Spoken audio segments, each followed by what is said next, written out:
Good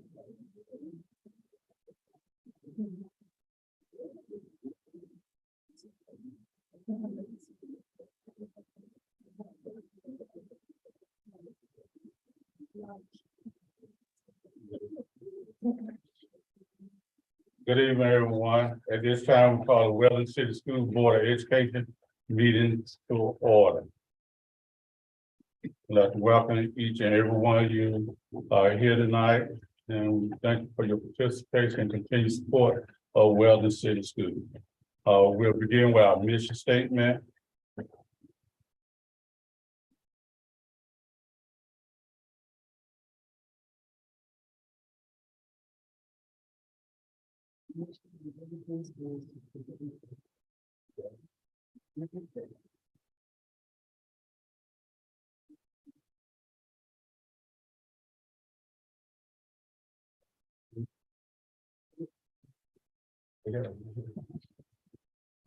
In lieu of technical difficulty, Ms. Tiffany Hill will read the mission statement. The mission statement of the Weldon City School District is to create and maintain a highly effective educational system in which every student receives the highest quality education. School employees and parents work together to prepare students to become caring, competent, and responsible citizens who value education as a lifelong process. Okay, thank you, Ms. Hill. At this time, you had a chance to look at the agenda. Are there any questions about the agenda? If not, I have a motion to accept. Add return to closed session.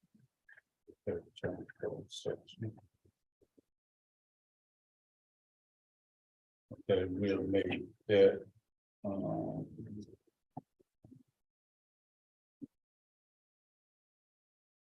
11L, no, 11G.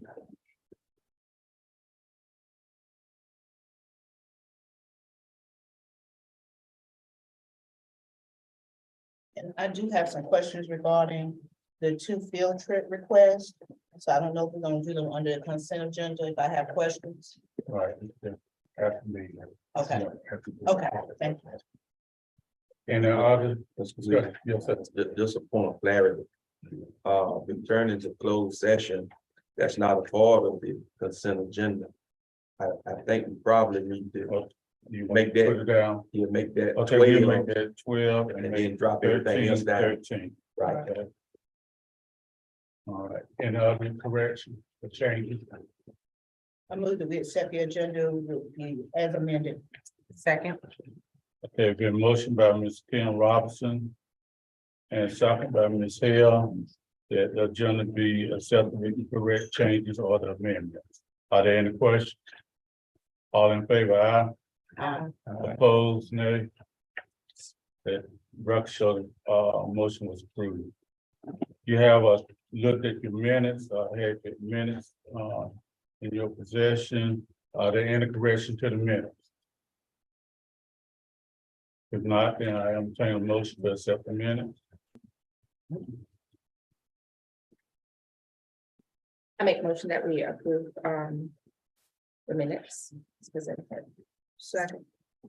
Been motion by Ms. Barrett Robinson and second by Ms. Kim Robinson that the minutes be approved. Any questions or discussion? All in favor, aye? Aye. All opposed? Let the record show that the minutes were accepted. Approved. At this time, we have recognition and celebration by Mr. Gregory Stevens. Good evening, board chair, vice chair, board members, committee. I have a few recognitions from our schools tonight. Just in advance, we do have a couple who weren't able to make it. So just let you know that there were some scheduled conferences. First up, we want to recognize from Weldon Elementary. Their student of the month is Rodrigo Martinez Arias. Rodrigo is not able to make it tonight, but he's a 4th grader. And he is a wonderful student who's always prepared for class and on time, participates in discussion and offers to help other students as needed in the class. He is wonderful. We'll make sure to get him his sign and his Chick-fil-A and his certificate as well.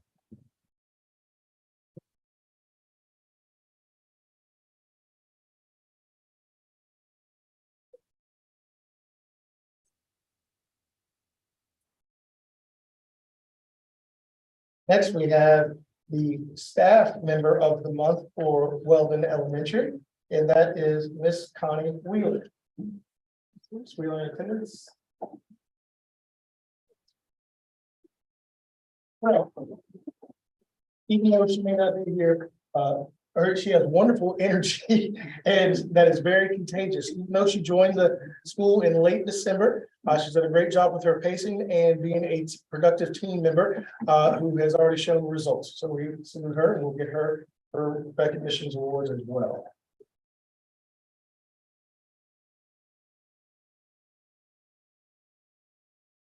And next we have our parent of the month from Weldon Elementary. That's Captain Gordon Williams. That's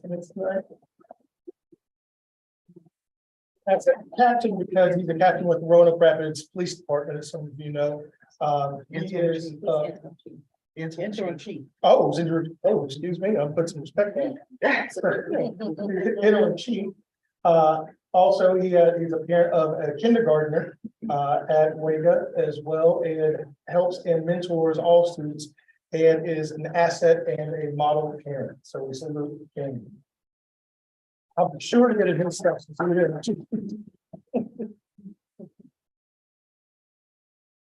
All right. Next is our RVEC student of the month. The student was unable to be here tonight, but we still want to acknowledge that student of the month for RVEC is Jaden Gregory.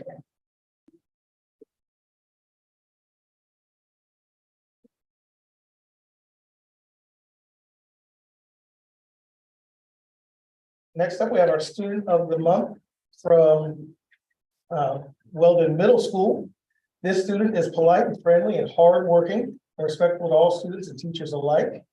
The student seldom misses school or any other assignment, and the student treats his fellow co-students with respect and is always quick to remind his students of their responsibility and also to ask how their day is going and if everything is all right. He's a special student that will go far in academics and in life in general. That student of the month is Jaquan Ramsey.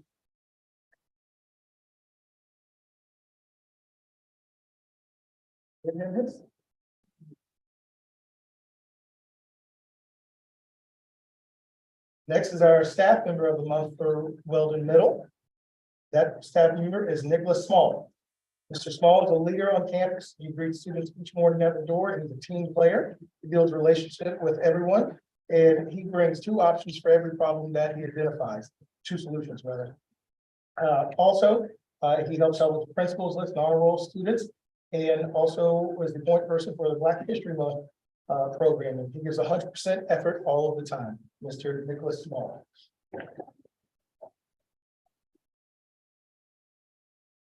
I guess no one wants their picture with us. I mean, all right. All right. Next, we have our Weldon High School recognitions. Our student of the month for Weldon High School is Jakari Squire, who's a 10th grade. Everybody. Look at the part too.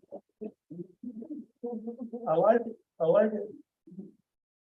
He volunteers and participates in programs and shares ideas with staff members, and he helps to motivate other students and provides just a wonderful energy at the school. We're proud of Jakari to be a model student. Way to go, Jakari.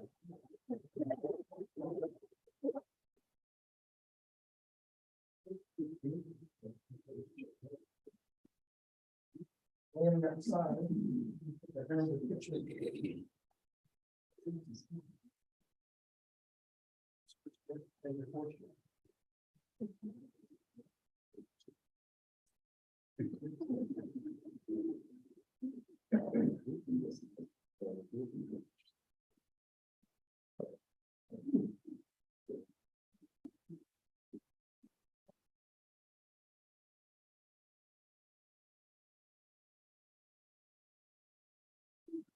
Next up, we have our parent of the month. Well, the high school is actually a co-parent award. It is of a husband-wife combination. Mr. Treon Hammy and his wife, Ms. Drusilla Hammy, they're the parents of the month. They participate with all the academic programs, and most recently, they offer support to the CTE Foods program. So they're being recognized as the parents of the month at Weldon High School.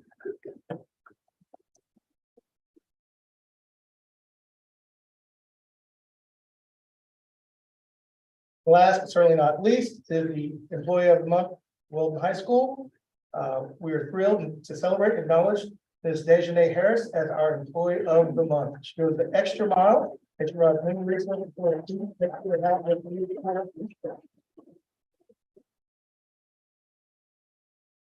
All right.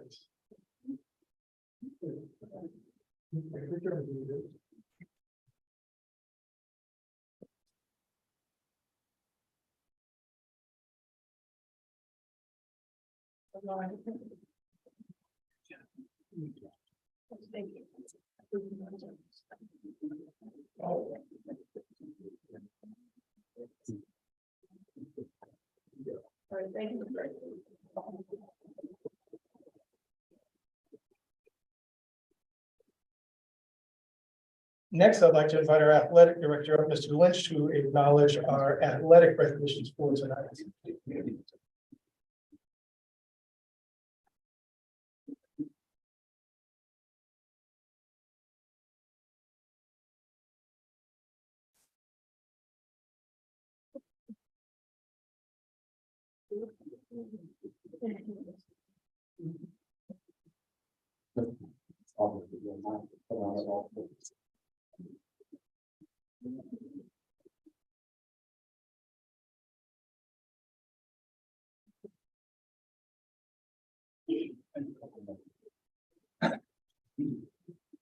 Good evening to everyone. Good Good evening. I think I got a couple boys on the way, so. But this has been a long year. We finished with a 75 record, third place, tied third place with Rocky Mount Prep. We were battling with injuries at the beginning of the semester. Two of my starters broke their wrist for football, so and I had to do some discipline, so they know, my boys know, they get in trouble in school, they got consequences in practice. I even had to sit some players down, some of my starters down, and we lost a couple games because of that, but that doesn't matter. It's about building character and productive citizens. We won the first round of the tournament, the middle school tournament, eventually losing in the second round to the Gentry champions, Charlton Middle School, but they played hard, they played well. I think I got through some of them with discipline. I hope they heed my warnings when they get to high school. But all my basketball players, y'all come up, the ones that's here.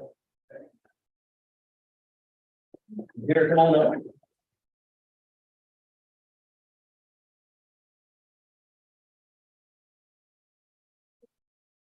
And here we have Wilson McClory, 6th grade. And skip with 8th grade.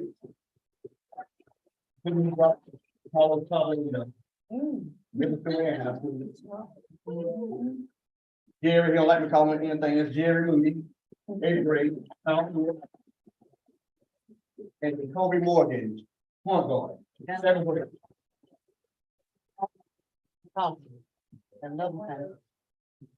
And Joshua Morgan, 7th grade.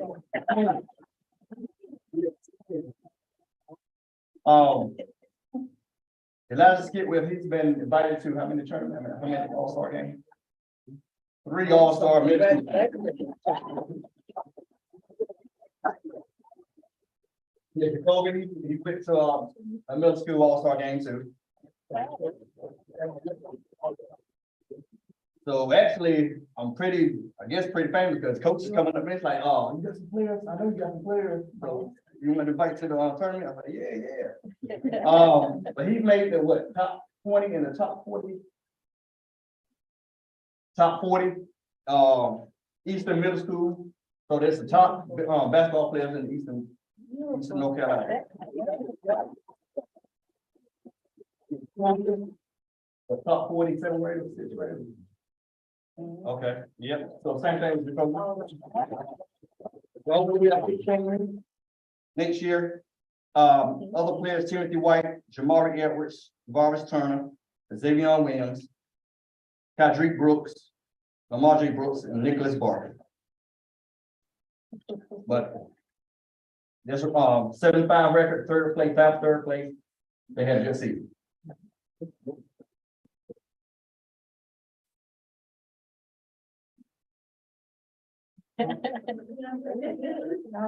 Oh, take this. Yeah.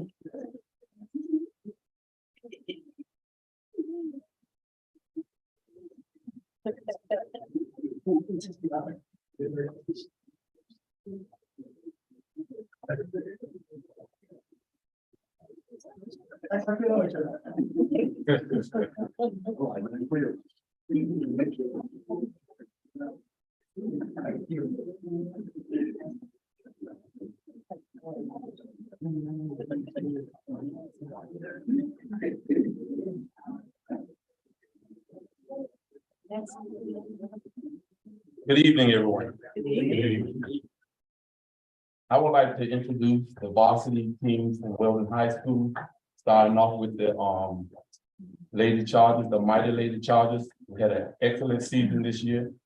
Finished second place in the Tar Ronald, which is one of the toughest conferences in the state. They also went on to compete in the playoffs. First, I would like to call the coaches up, and if the coaches have any comments, I'll let the coaches make the comments first, and then I'll call the young ladies up. First, I'd like to call the head coach up, Ms. April Whitaker.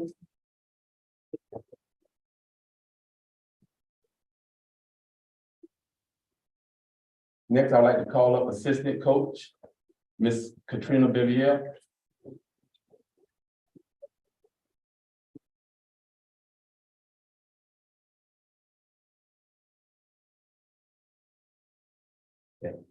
Okay, so now I'll start calling up our Lady Chargers.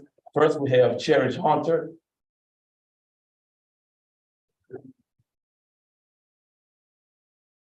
Next, Elena Amen.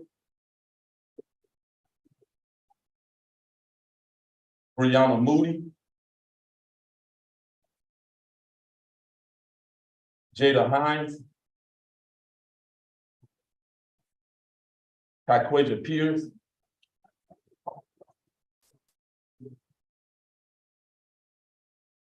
Gabrielle Williams. Samaria McGee.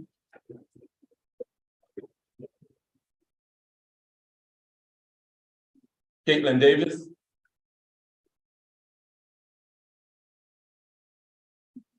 Akira Gray.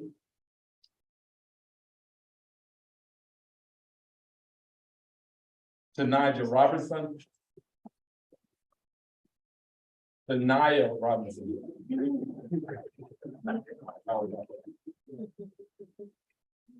Shaylin Johnson.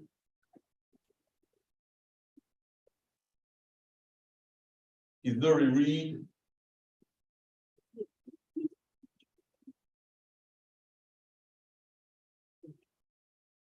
And Kennedy Silver.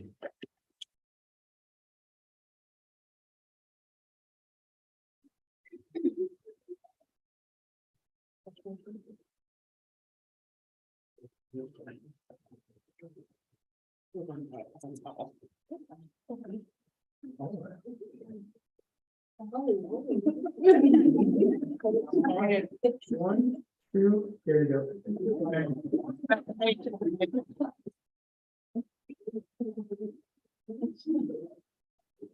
Next, I would like to call up our varsity boys basketball team. I would like to say that this group of young men worked extremely hard. We didn't have a lot of size at the guard position, Well, I tell you what, we had more hard than most teams can handle. We didn't finish in the top 3 of our conference, but we went on to play in the second round of the state playoffs. That took a lot of hard work. We went in seeded, I want to say 21, and we started off playing the top teams. We was able to, win one, almost win another. So I'm so proud of these guys. Most of them that are here tonight will be coming back next year, and you will see a big difference next year. I guarantee you that. I'd like to start off by calling up my coaches, first one, Mr. Joseph McGee.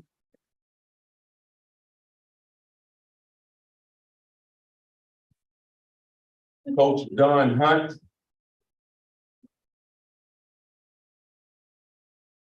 Coach Isaac Miller.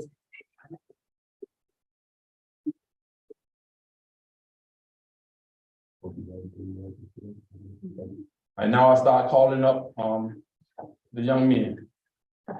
First, I would like to start with Kelly Evans, Charlie Sutton, Yvonne Squire, and a lot of these guys are at work tonight also. Okay, great. Next is Nabario Alston, Tony Garner, Detron Burgess.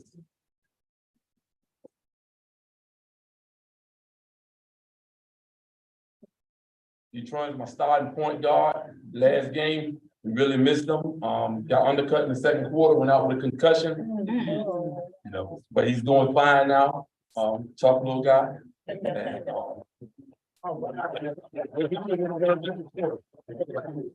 And with the other guys, and they played their hearts out, the rest of the guys in also. So next, I would like to call Imari Mills, Adrian Allen,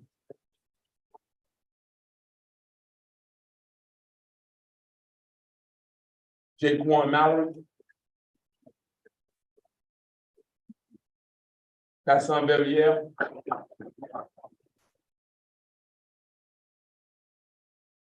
Bryson Williams, Taquan Terry,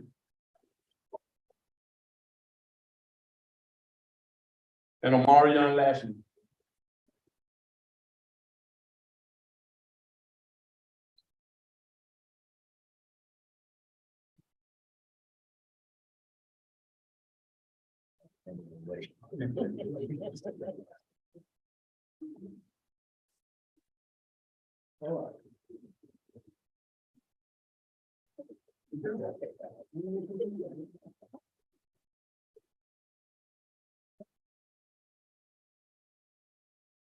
And last on our recognitions list is our March events that we have left and also a few that already occurred. I want to bring those to folks' attention because there's some noteworthy things that are on here.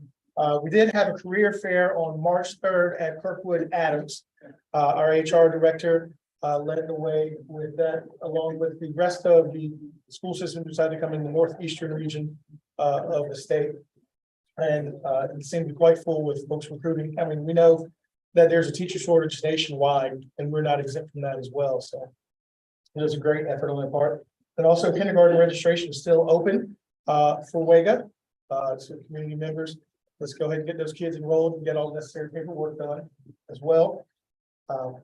We had the DC field trip for our RVEC students last week. That was a grant funded trip. We hope to get a report back soon with some pictures as well, so we can publicize that and thank the funders for that as well.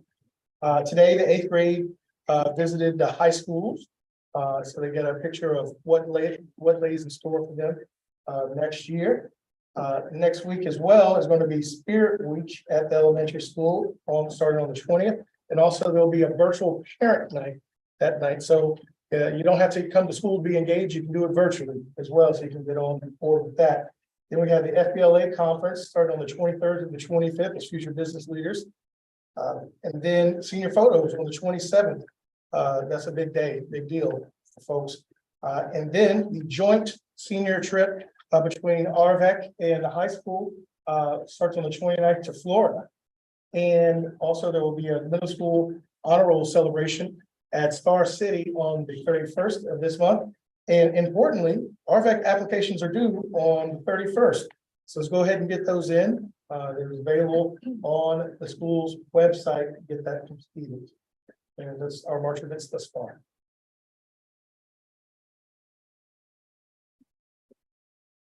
Okay, thank you, Mr. Stevens, for that presentation. And next, we have a presentation from Rachel, Mr. Howe, and they are the ones, the engineers, architects, and everything for our new school that we received a grant for $50 million. And he's going to talk to us about some designs this evening. Thank you, Mr. Williams. I appreciate that. My name is Hal Bowen. I'm with Ratio. Are we able to put that in a full screen mode or you've got books in front of you? You need to refer to that as well. So over the past couple of months, we've been working on what we call the design narrative phase, which is where we come up with kind of the programming and the initial conceptual options. And so tonight, we're going to show you 6 options. Floor plan, site plan, and just some rough conceptual images of what the exterior might look like. And our hope is that we'll select one of those options to move into the schematic design phase, which is the next phase. And then at the end of the schematic design phase, we usually like to recommend, because at that point we get some really nice 3D renderings. We usually like to recommend that we do a community meeting, and probably this would be a good place to do it. Same place we did our visioning workshop in last phase. And we'll put all those renderings up. We'll invite the public in to come in and, present the design and just ask questions about it so they can be familiar. That would be probably late May, early June would be the end of that phase. So for the 6 images, I'm going to go through them relatively quickly because I know you've had some time to look at them, but feel free to interrupt at any time to ask questions because I'm not sure, just out of respect for your time, I don't want to go too slowly.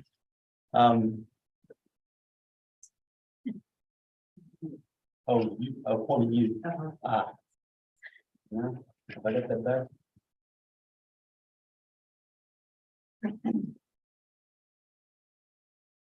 Okay. Just let me know.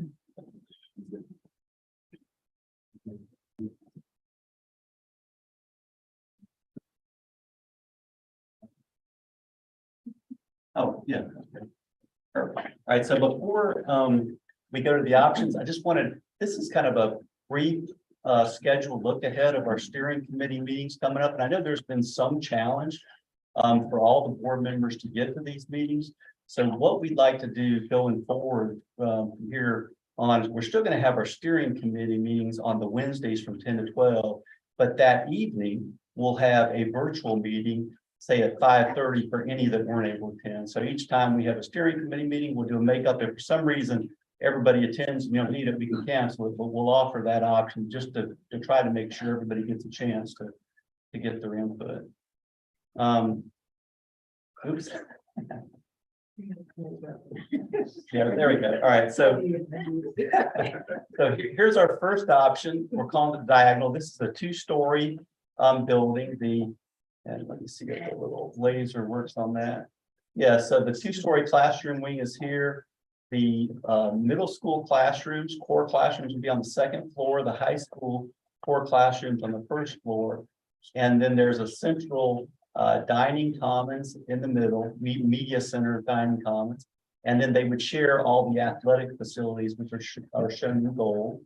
And then we have a black box theater shown in purple, which would serve both the band room and you could start up a drama program, which we understand there's some interest in doing that.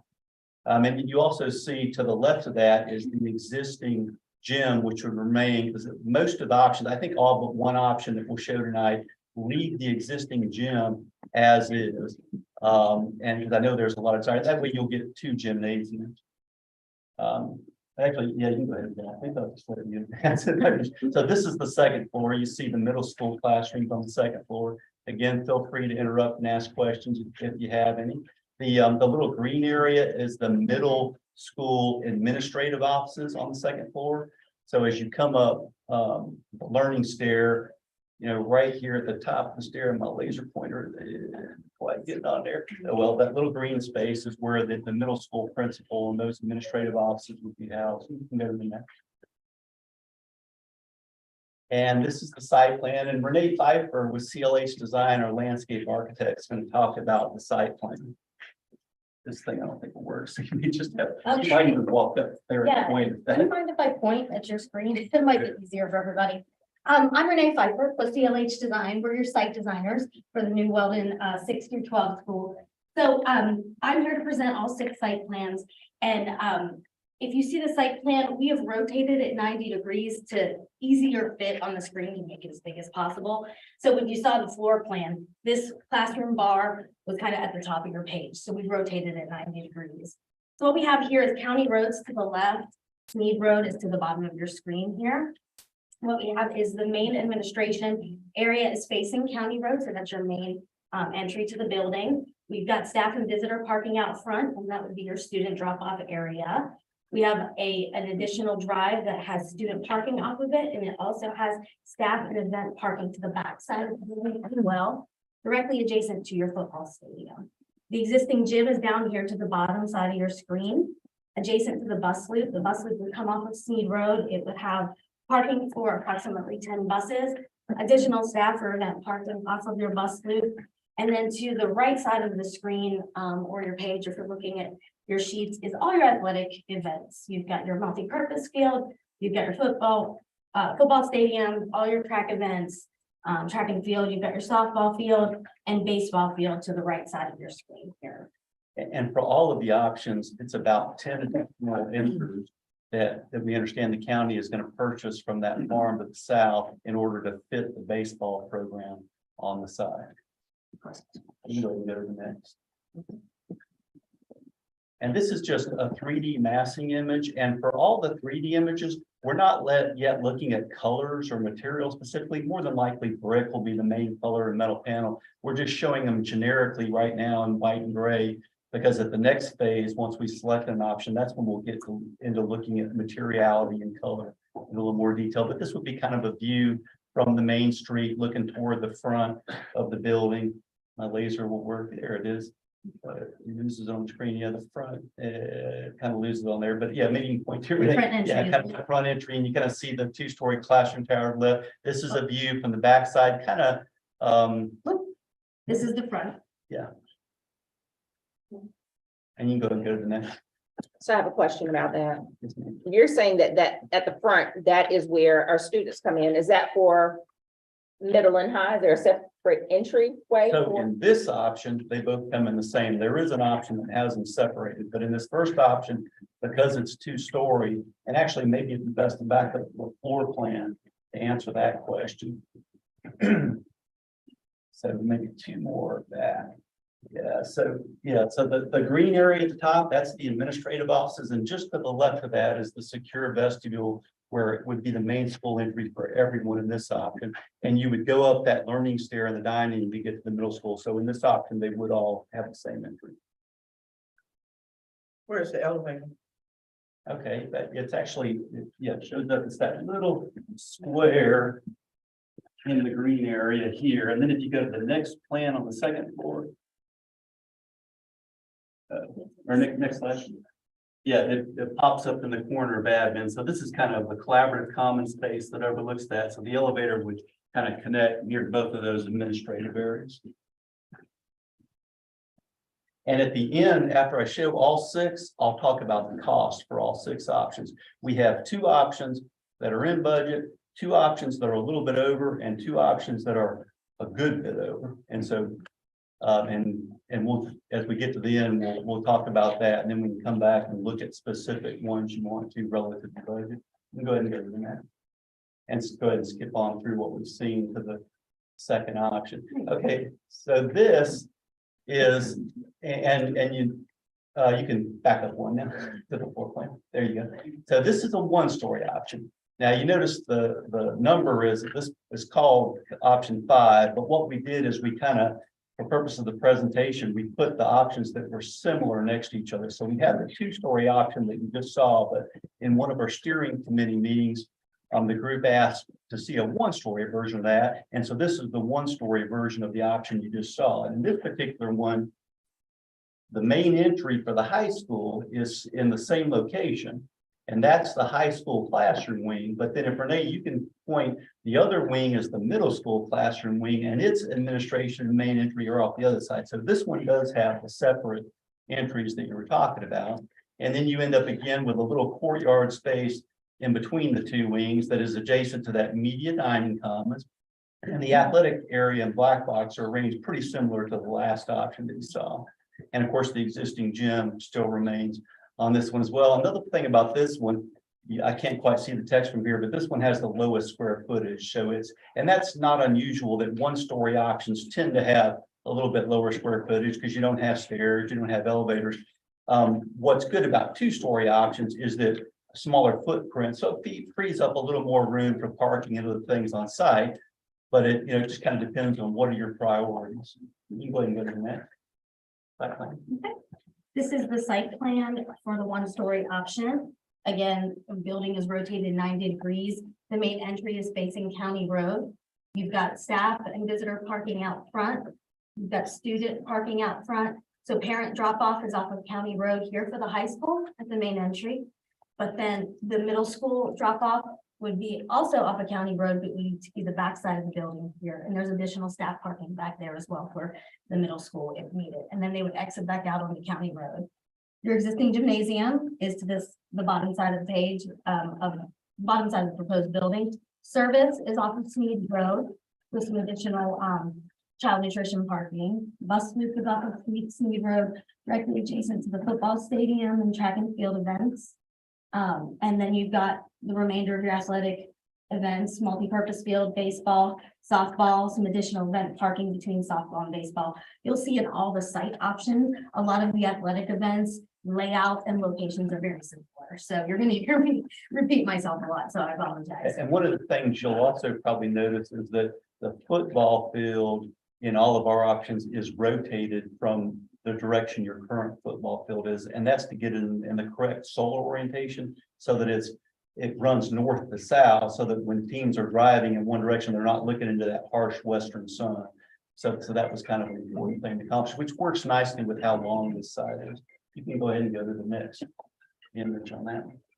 Or maybe I can. Oh, cheap. Okay, so this is just an image of the front of that school. And again, the front entry is in the same location, but you kind of see the two classroom wings playing out, the courtyard between, and then there's also kind of a popped up roof area that would bring natural light into that central media commons. That's the kind of pop-up that you see there in front of the two-story height of the gym. Yeah, let's get a little clear story windows into that, and you can see the football field in the background.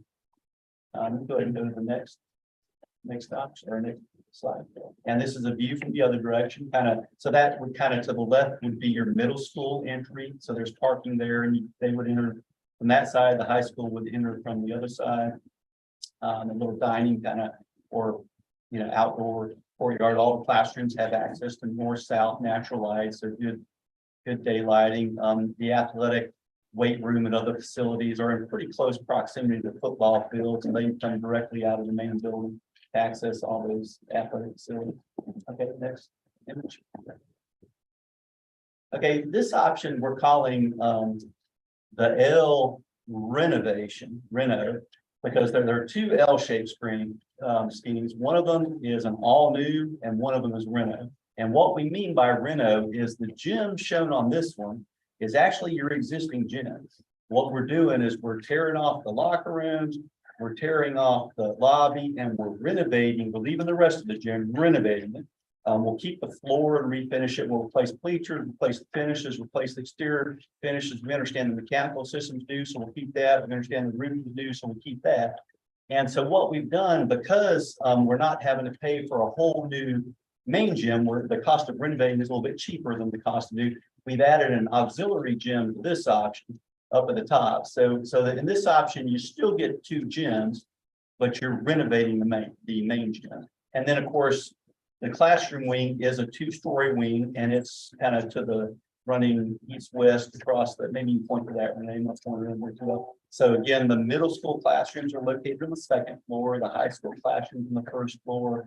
And then a learning stair drops down into that media dining commons, which also has good south daylighting. And you'll notice in all the schemes, that dining commons is set up with direct connection to your main gym too. And that's so that in addition to being used for dining, those common spaces can kind of become like a pre-function lobby space for athletic and assembly events.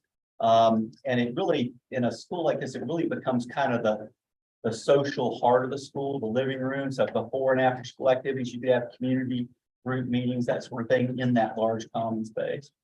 And then there, the large orange spaces are the major CTE, like culinary arts and sustainable agriculture, that are kind of behind that as well. And then in this particular option, because we added the auxiliary gym, that ran our square footage up a little higher. So instead of doing a black box theater, we just did the band room, which is a little smaller than the black box. So that is another difference between the two L shape and all the rest of the options. We need to go to the next slide. And this just shows the second floor, which is the middle school core classrooms. Okay, next slide. And the side plan. Okay. Concept 3, the El Reno, the main entrance is located in this location here. County Road is to your left.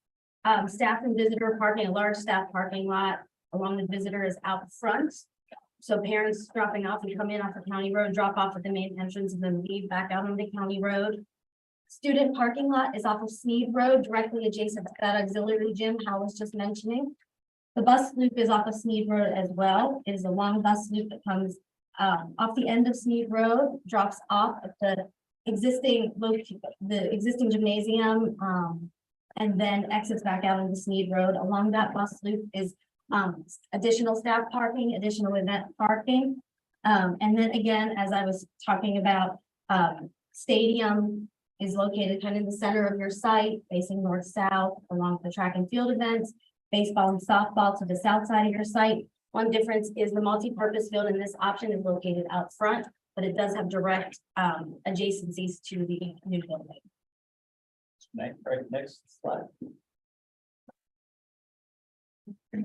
And this is what the 3D views, we're going to show the same for both of these, because whether you renovate the existing gym or replace it as new, the 3D will look essentially the same on both of those options. But this one is called, option 4 is called the L new, and it's basically the same as the last one, except in this case, we would completely demolish the existing gym and build it all new. Now, what that does, unfortunately, is it runs up the square footage, or rather it runs up the cost on this particular option. So this tends to be one of the more costly options.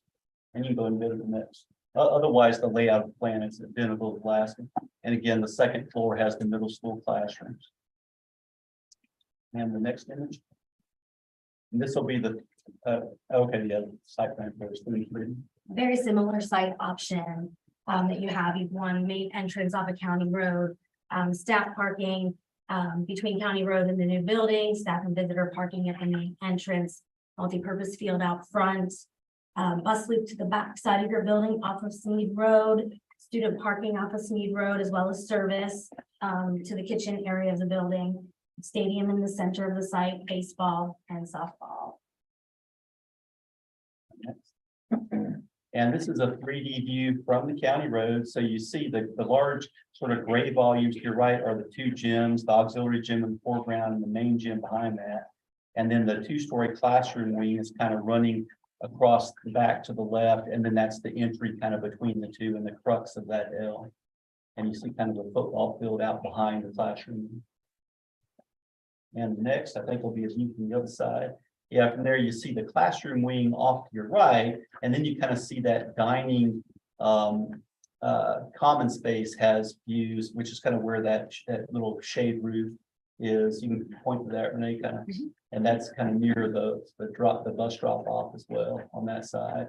And then going back toward County Road is the auxiliary gym in the far left. Okay, next. All right, this option 2. So as I said, we sort of paired similar options. That's why they're out of order. We call this one the mall. And we call that because it's kind of a very boxy kind of concept, and it has a central dining commons. Maybe I'll just walk up the point on this one. This is also a 2-story option, but in this one, you've got a central media dining commons here. The high school classrooms are on the first floor, middle school classrooms on the second floor above that. Again, the gym connects to that commons. Your main entrance is from this side. That's a shared entrance for both middle and high. And so for middle school, you go up the learning stair, and when we get to the second floor, you'll see where that is. But all the athletic facilities are in yellow, supporting the gym. Your CTE are these orange spaces. And this one, the black box theater, is in the rear. And that has to do, in most of them, we try to engage the black box theater with that same common. So all your activities are coming together. But in this one, because of the way it's designed and everything's wrapped, the classrooms are wrapping around the space, you don't have room for the black box. So instead, we've got a small lobby in the rear, and the black box is off the rear side. And that may or may not be preferred. Again, the existing gym is remaining as is. And if you pop to the next slide, you'll see that those are the middle school classrooms on the second floor. So this is collaborative common space outside of those, and the learning stair that connects back to that media central common. And you can go ahead and pop to the site plan. So the site plan for the mall, just identify the main entrance is facing to the top side of the screen. So it's right here. So it is not facing County Road. But the main entrance comes off a county road, drop off is right there. There's some additional staff and visitor parking, they exit. Student parking is also off a county road in the front of the school, between county road and the school. Bus loop is off of Sneed Road. Again, bus parking, additional staff parking there, as well as service for kitchen, existing gymnasium. And then to the back side of the building between the stadium and the school is a lot of your staff and event parking. And then to the right-hand side of the screen, we've got the stadium, baseball, softball. In this option, the multipurpose field is quite remote from the building. So depending on how you use your multipurpose field for PE, that could be a con, but just so you know, because of your acreage, that's where it fit best in this option. Okay, and the next image.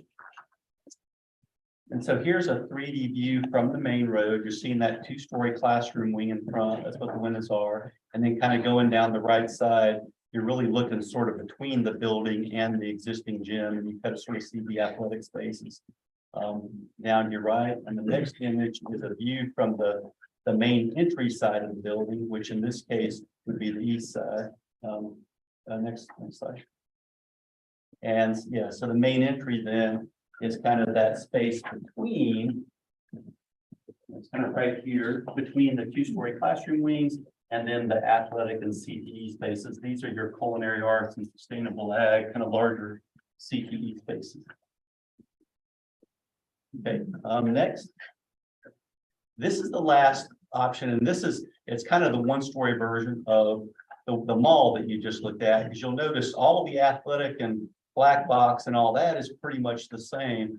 But what's changed is we've taken the classrooms and we put them on one level in a T. And so you come in the main entrance, and it's the same main entrance for both middle and high in this one. But the high school administration is to your right and the middle school to the left. So you could come in through your secured vestibule, be buzzed into the high school if you're going that way, or the middle school if you're going that way. And then these are the middle school classrooms and those are the high school classrooms. Everything else about that one is the same as the option you just looked at, but the site plan will be quite a bit different. So Renee can show you that. What about the square footage for that one? The square footage on that one is kind of in between. So it's because it's 1 story, it's lower than some of the 2-story, but it's higher than the other 1 story. So it's right 103 and change, 103,000 and change. And go to the next. There we go. Yeah, and that's the second. All that's shown is a mechanical mezzanine. So there is no second floor, but we do have some mechanical space on the second, which is why we have that plan. Next image. Okay, so here's the site plan for the T option. Main entrance does face County Road in this option. We've got the drives for parent drop off of County Road, staff and visitor parking. Student parking is out front as well. This is the classroom bar right here. Existing gymnasium behind the classroom bar. There is service between the proposed building and existing gymnasium.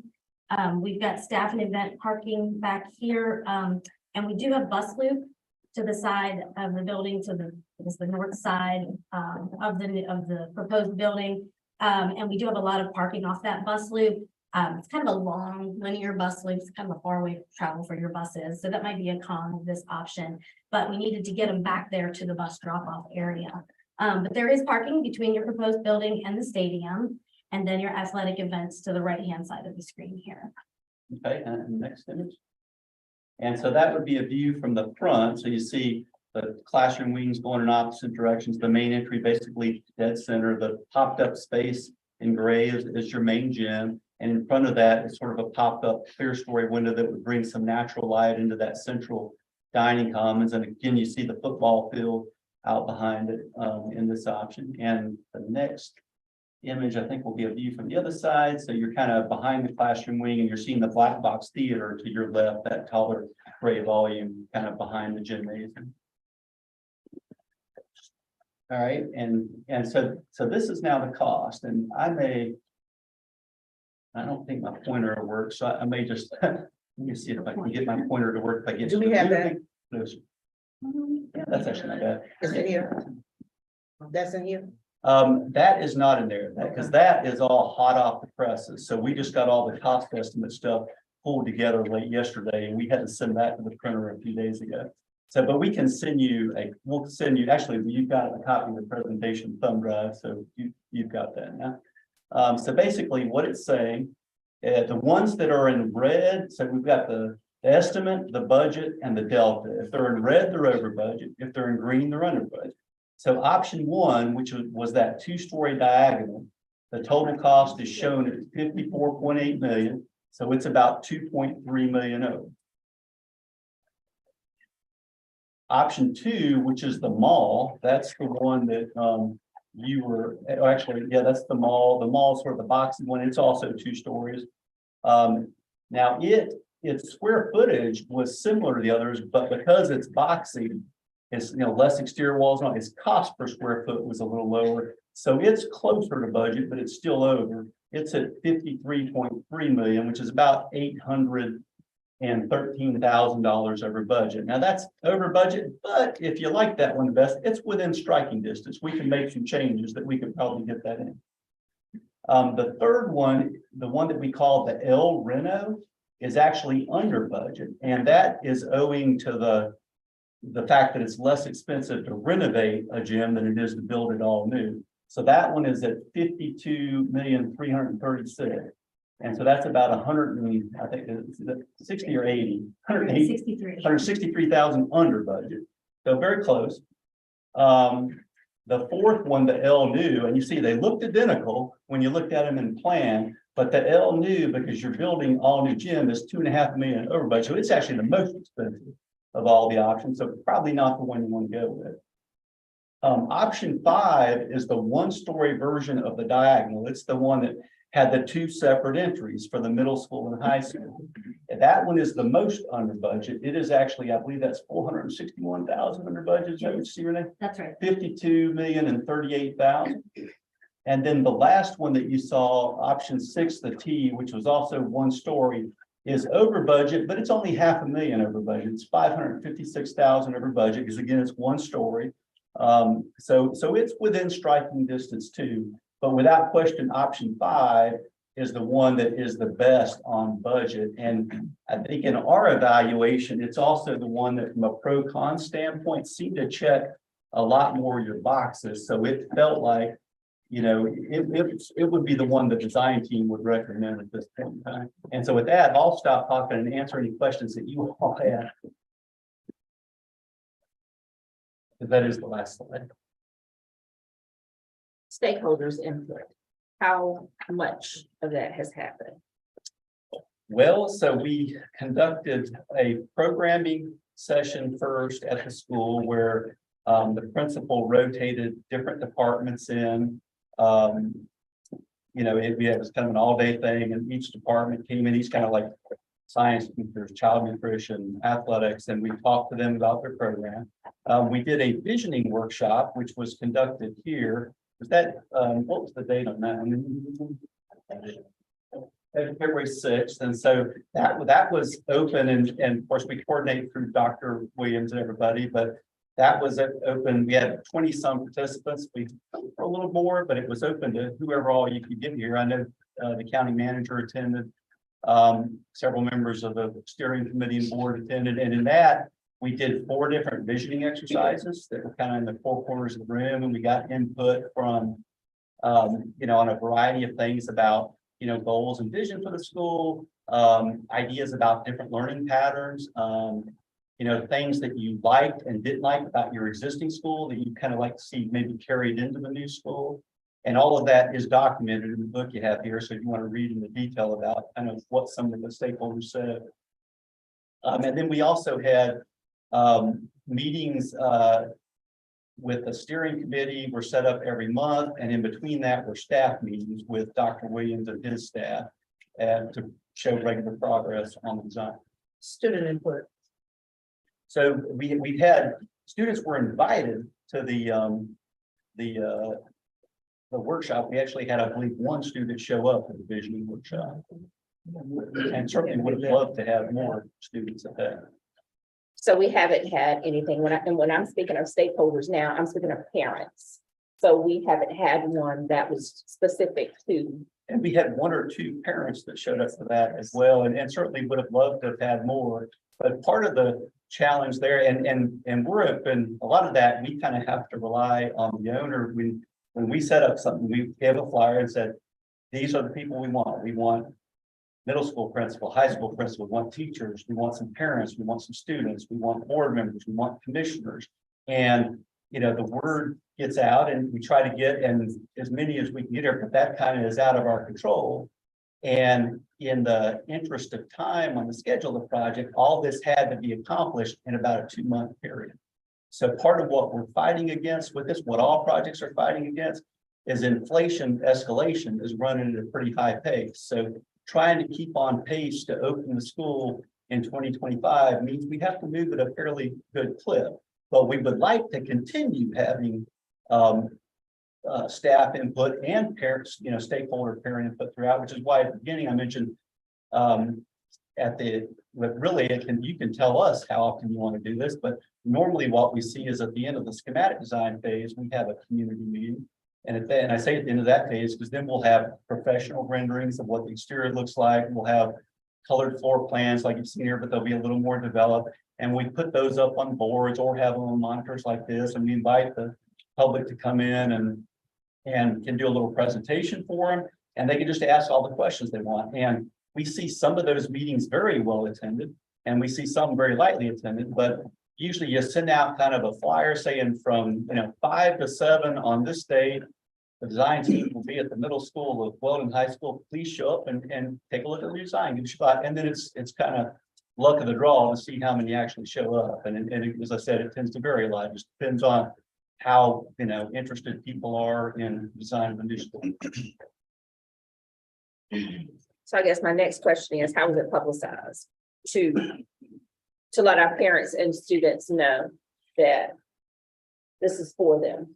So I talked to the principal and asked them to put it out through their schools, and I talked to Dr. Williams and asked them to send it out to the community. And so I don't know who all they sent it out to and exactly how that happened.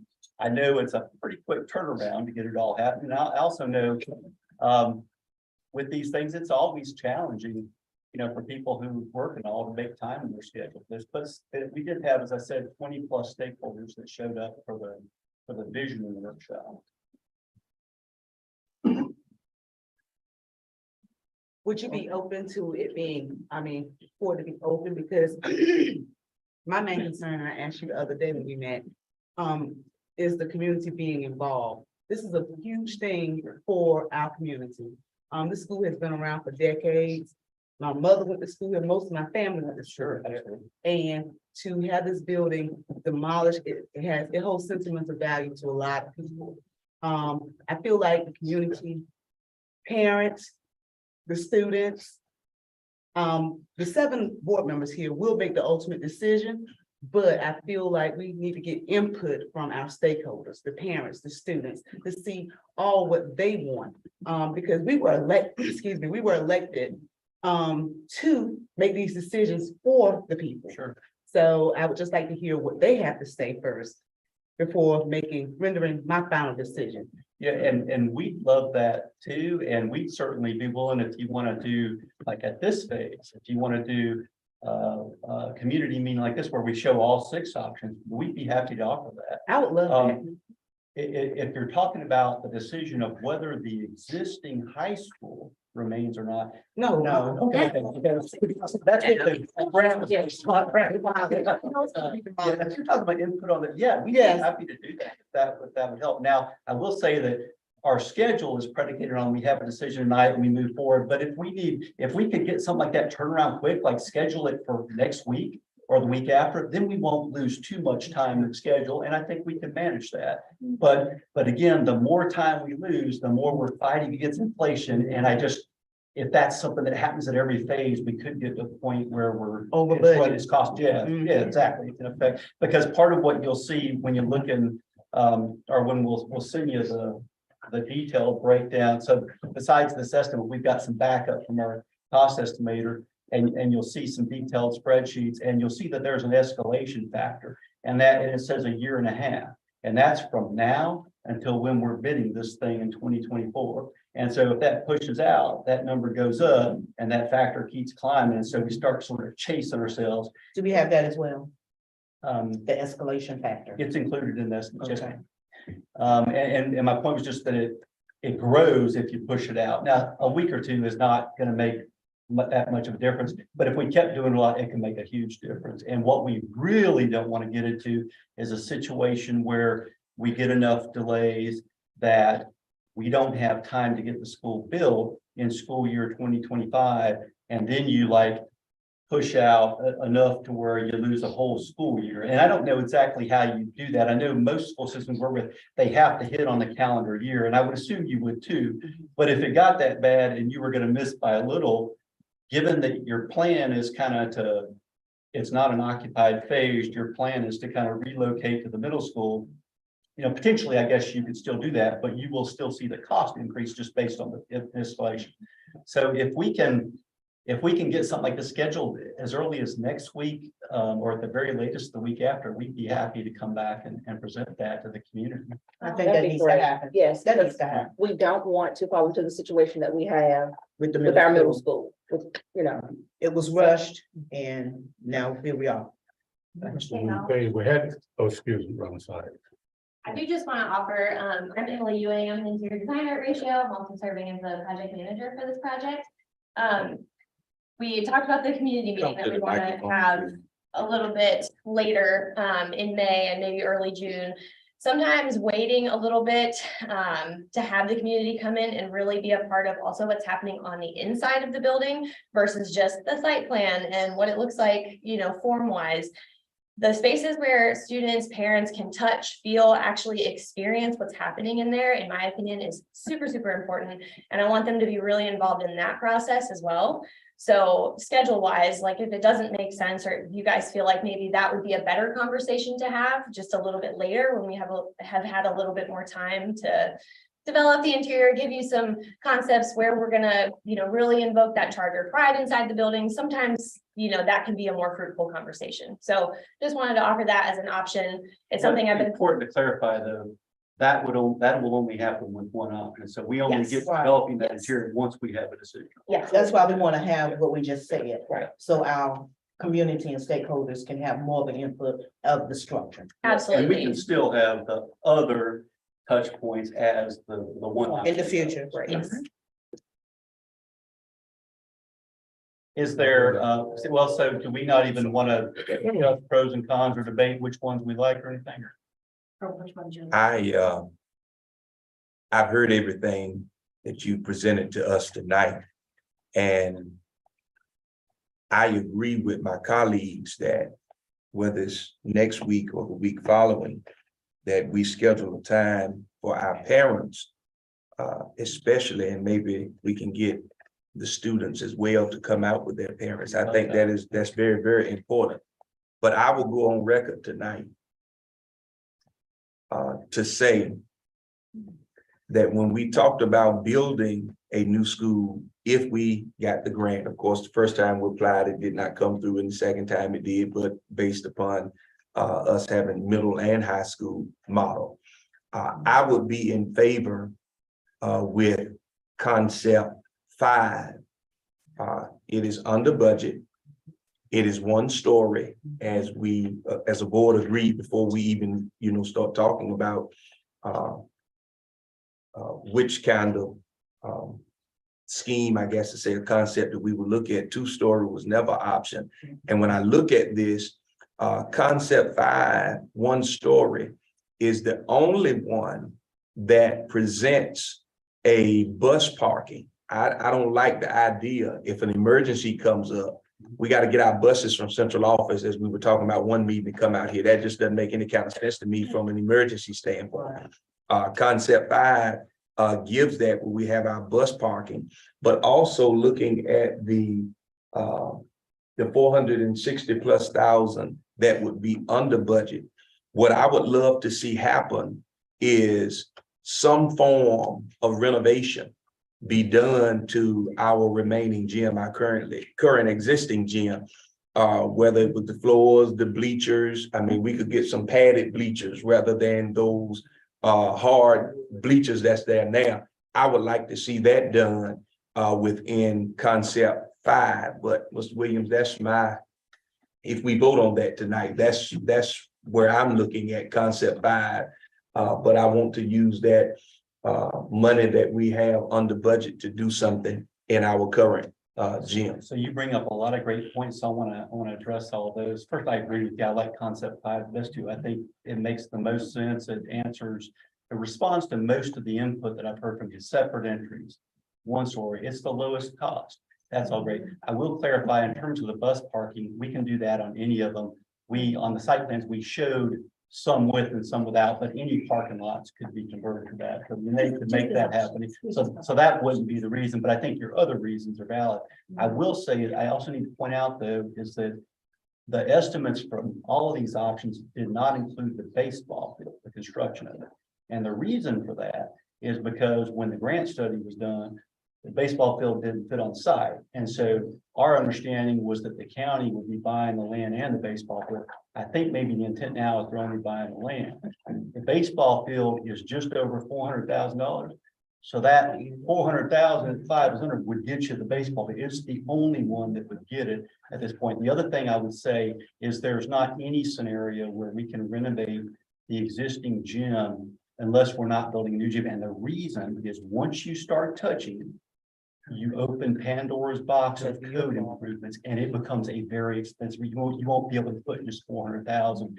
They'll want you to bring the structural up, the curtain lateral codes. They'll want you to bring all the accessibility up, the MEP. It just sort of becomes this domino effect that you're chasing. And so part of our strategy all along has been to keep your existing gym, but the only thing we'll do is add a covered walkway to get there, kind of like you have now, and put all the funds into the new just because the budget's so tight. And then maybe at some point in the future, maybe there'd be an opportunity to apply for another grant just to renovate that gym, because that could get up into at least several $1 million probably to renovate that.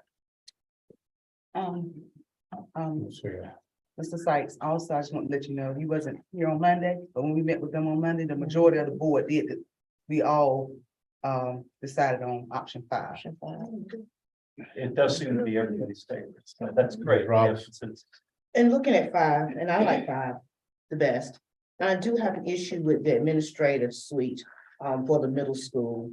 It's 3,000, a little bit more than 3,000 square feet smaller than the one for the high school. And I think we're gonna need more space for the administration for middle school.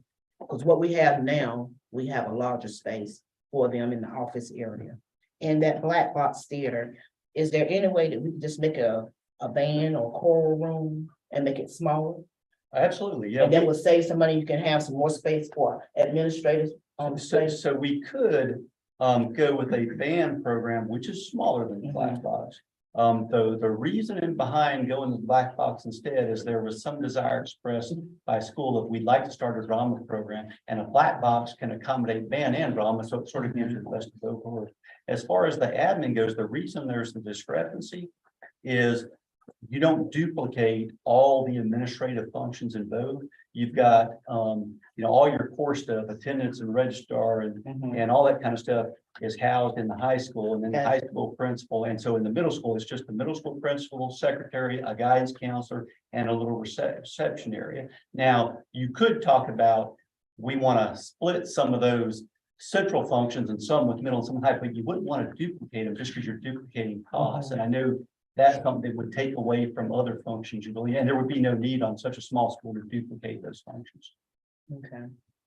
I'm looking for the library. So this is a media commons concept. So now there are enclosed, which I don't have my glasses I on. see media right there. Yeah, so those are the enclosed media workroom, Gotcha. but the media is an open commons And concept. that's dining as well. Yeah, dining and media. Okay, we have a school in the area like that with the open common southeast, but we also have northwest in Halifax County that has this black box. And that can tend to be a place where children try to sneak away to. Ah, And it's a place where, it's not often used if it's not a class in there all the time. Because I used to be a teacher, that's why I know. well, I can tell you, we definitely save a little if we do band instead of a flat. Right. We just lose the ability to do drama in the future. So that's definitely a decision the board to But to based on think the about. programming meetings, the band operates like all day long, so that black box theater is gonna be used the majority of the day. With both middle and high, yeah. Yeah. That's a good point. How many persons is this black box theater proposed to see? So we haven't gotten into the detail of laying it out yet, but at that size, it's probably somewhere in the 125 range or so. It's not huge. And typically black boxes, they have, telescoping seating. So you'd open it up and have a flat, so it becomes a multi-purpose space. You close. Like 3 classes could go in there and do something. Yeah, what our big class like band can be in there, or you roll out seating and you have drama performance. So it's just a very flexible space, but it's not a cheap space. It's going to be one of your more expensive cost per square foot spaces we build them because of all the theater, drama lighting and that sort of stuff, and the telescoping seating and that kind of thing. It could also be something that could be rented out too for It could, for use. if you have local theater troops, that kind of thing. And one other question, the new gym. I shared some pictures when I was here last month about the building and putting Yes. that on one side. I did inquire and I found out right behind the set of bleachers, I'll say here, They have a lift. no, there's actually a ramp that goes all the way up. Wow, that's a long ramp. It is, but it's a ramp. I mean, and it's what it needs to be, so you can roll a wheelchair up and you don't have to worry about, the actual elevator or lift. And it's right behind the bleachers there, and it goes all the way up, and then the little, top part where I would take like the platform so they can do the announcing. The box is there, so I did find that out. Now, I'm glad you looked at it. We can absolutely do that. What it will do is it will take your seating count down some. So it'll take a chunk away from the seating. And so in order to do it without reducing seating, we'd have to grow the square footage, which grows the cost. So as we get in the next phase and are doing detailed bleacher layouts and counts, we can look at that and see what does it get your seating doing? You can tell us, that's Right. not quite enough. Well, I personally, I get what you're saying, but if we're going to do that, if it takes 100 seats, I'd much rather do that so we don't have to worry about the mechanical costs of the elevators over time. Yeah, and well, Or what I would advocate and what I see in almost all the high schools we do is that you don't put the press box on that upper level. You put press down at the fourth level. That's typically how they're done because of that reason, just the cost. But we can study it both ways and say, and you can let us know, is it and definitely we would want to put an elevator in for just that. That would be expensive. But you can decide, is having that elevated press box better, or is the extra number of sheets better? And you can look at the cost difference, which I imagine there probably, if you didn't increase the square footage, there probably wouldn't be a whole lot of cost difference between the two. Okay, so can we, select the option now, or what's the place gonna go? And I would also say that we could, if you're interested in doing this, we could select an option tonight and still hold the community meeting next week and let them see them all. and kind of get their input. Maybe they'll arrive at a similar place. For you do run the risk that they all love the most expensive one, at that point. I think it would have more meaning if we allowed the community, had the community to give us their input without making a decision tonight. Because then it looks, it looks like, Sure. okay, you Why are we already, here? right. I understand. And that's certainly not the intent. We want our community to have, because as Ms. Hill said, a lot of our parents and grandparents went to school here, and I'm sure having that community meeting, I'm sure people from out of town, if they know about it, will come. And speaking of the design team, I would say we want that too. We want, when this school opens, we want everybody to feel like they were a part of it. It's their school and there'd be a lot of pride. So we would be happy to do that. We just want to make sure it's advertised well and out there to our community and sent home and make sure that people know about it ahead of time. And so if you all can communicate, like, we'll coordinate with Dr. Williams on are we thinking a nighttime thing? Are we thinking what works best? Okay, and just let me know the day. We'll put together a flyer for it and send it, and then it'll be up to you all to send it to your community to get the word out. And ideally, you first send it to the middle school and high school and let them get it through there, and then whatever other connections y'all have. Well, we don't say, but, a person who does our publicity, so that's, Okay, the meeting will have to be next week, because the following we're gone, so you're talking about April. I would prefer it was next week too, so we're just not losing so much time. Mr. Petrell and Dr. Carpenter had I think a relevant suggestion. Maybe the board comes together and chooses like a few options instead of giving all 6, maybe to try to narrow their focus a little bit. That could be You helpful. could, I will say 6 is an unusually high number of options to present. Typically, we do about 3 options. It's I up to think you. it's 5 for most of it. So, I guess we need to go ahead and move on a date. You want to do that now? Okay, So you're talking about a date, they had a meeting next week, but to have the community. and then we had to come back and do the option, then we're gonna have to meet again, determine which option we're gonna want.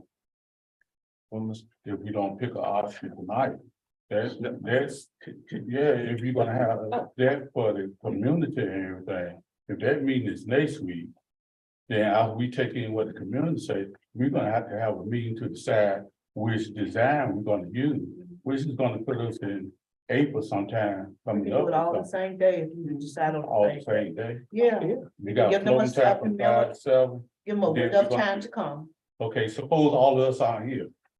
That's why we're deciding on that date right now. So hopefully we can all be there, Yeah. like we should be doing. Hopefully, from but the it beginning. hasn't been that way. I know it has. But Not by a long if shot. we give Can we if we do- go ahead and can we do decide next today, Thursday? Yeah, if we we can. decide today on a design, it wouldn't make a whole lot of sense, I don't think, to then, because the community will look like, okay, well, they've already made a decision, and we want everybody's input. So,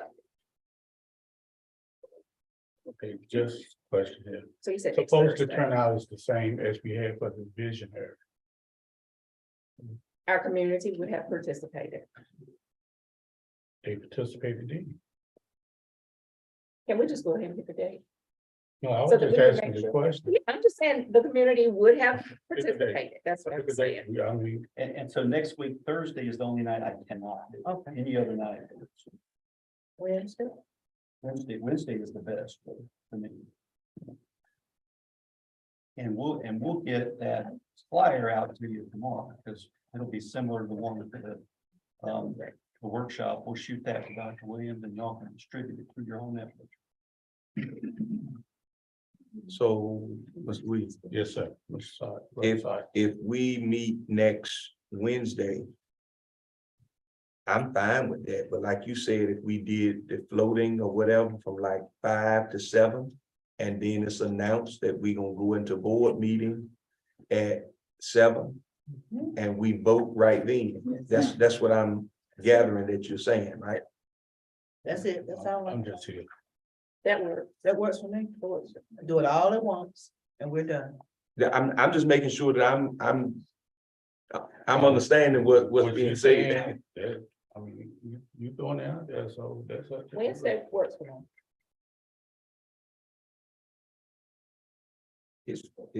I mean, or we do 5:30 to 7:30. I'm just thinking about people getting off work. I mean, because we got to take that into consideration. And I wouldn't want us to, have this and persons that work within the school district, if we do it at 5, they may get off a few minutes late, 5:30, 7:30, if you're gonna give that window of time. And they can share whatever, and then 7:30, it'd be announced that we have board meeting and we do what needs to be done. To start at 5:30. Well, how will it be floating? Will it be floating? That's kind of up to you. So we've done it both ways. The good thing about everybody at the same time is they all hear what the other people have to say. Right. But floating is more accommodating to different people's Exactly, because people workspace. work. And so if we do it floating, then what we usually do is kind of put the images around the room. We could have a couple monitors and 2 different laptops, so different groups could be congregating around different monitors and flipping through them.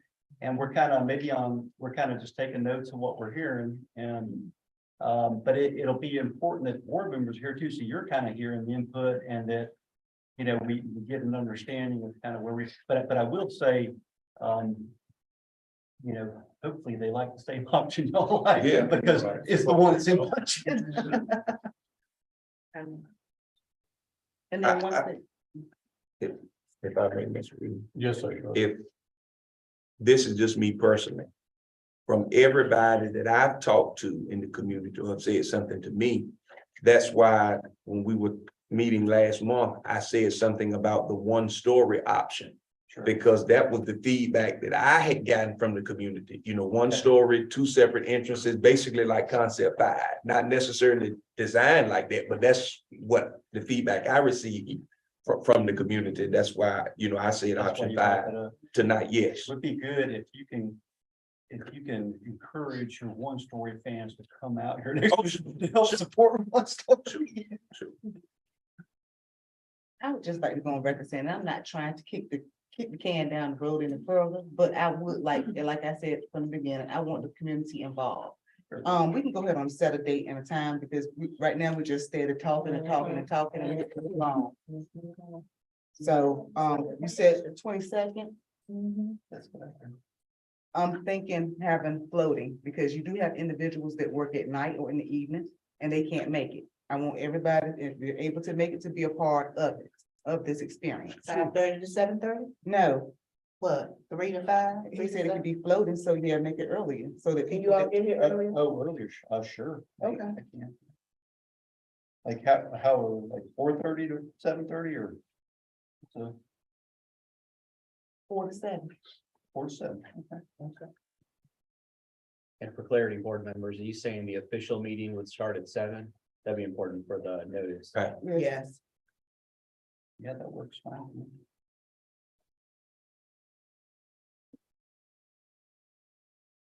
And Renee, I realize you may not. It's gonna be here. Here in the high school.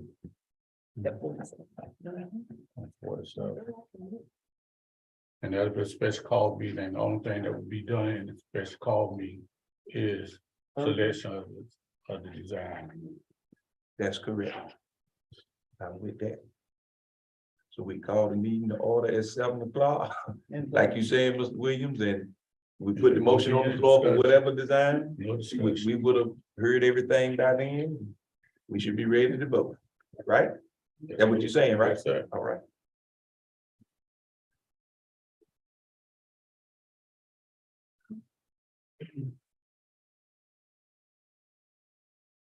All right, well, thank you, Right Mr. here. Yes, sir, right here. Great. Is that all you need? Yes, sir. We Well, thank you. appreciate I it. appreciate that. Thanks a lot. We'll get that flyer out to you tomorrow.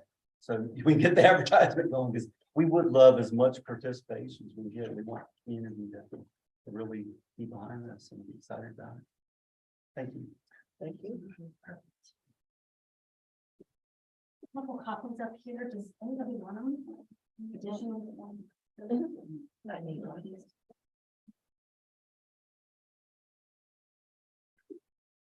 Thank you, Renee. You're welcome. Yeah, I'll take you. And would be good for it to go out and email, district email, so that way we can get it and share it with people out of town. With the students. Okay, let's move to the next item on the agenda, the other city schools owner representation. Yes, board members, you have in your packet the owner representation, as you've heard Mr. Bowen and his team talk about the architectural design. Also, there's a need to have an owner, a representation, a representative to assist us with our needs and our concerns, in as much as we don't have that expertise among our staff to take care of that particular piece. We sent out an RFP and we received 2 bids back. The team reviewed the bids and there's a selection that the team has recommended to this board for approval of the construction CPM for project management. The EDC Bill Well project management was in excess of $1 million, whereas the CPM was under $200,000. And for the same work to be done, so the team selected and is recommending to you the construction CPM for your approval. And you Does have that all fall the within the information. budget? Does that fall within the budget? Yes, it does. I'd like to make a recommendation to choose CPM. Second. There's been motion by Ms. Hill, and second by Ms. Robinson. That, CPM, we selected as the representative. Are there any questions? Question, Yes, sir. just looking at the proposal, I'm looking at 2 particular things that's standing out to me: Durham Public Schools and Franklin County Schools. Does anybody know these persons familiar with their work? Because I know some of our employees have connections in Durham Public Schools and Franklin County. Just want to make sure, y'all have seen their work or, kind of familiar with them in that regard. I don't know about others, but I can simply say that I know of this person and the work that he does. And even though I wasn't a part of the selection committee, he would be one that I would select if I had to put my spin on it. He's within budget, and also the quality of his work is as good as any that you can. Mr. Williams, if I may,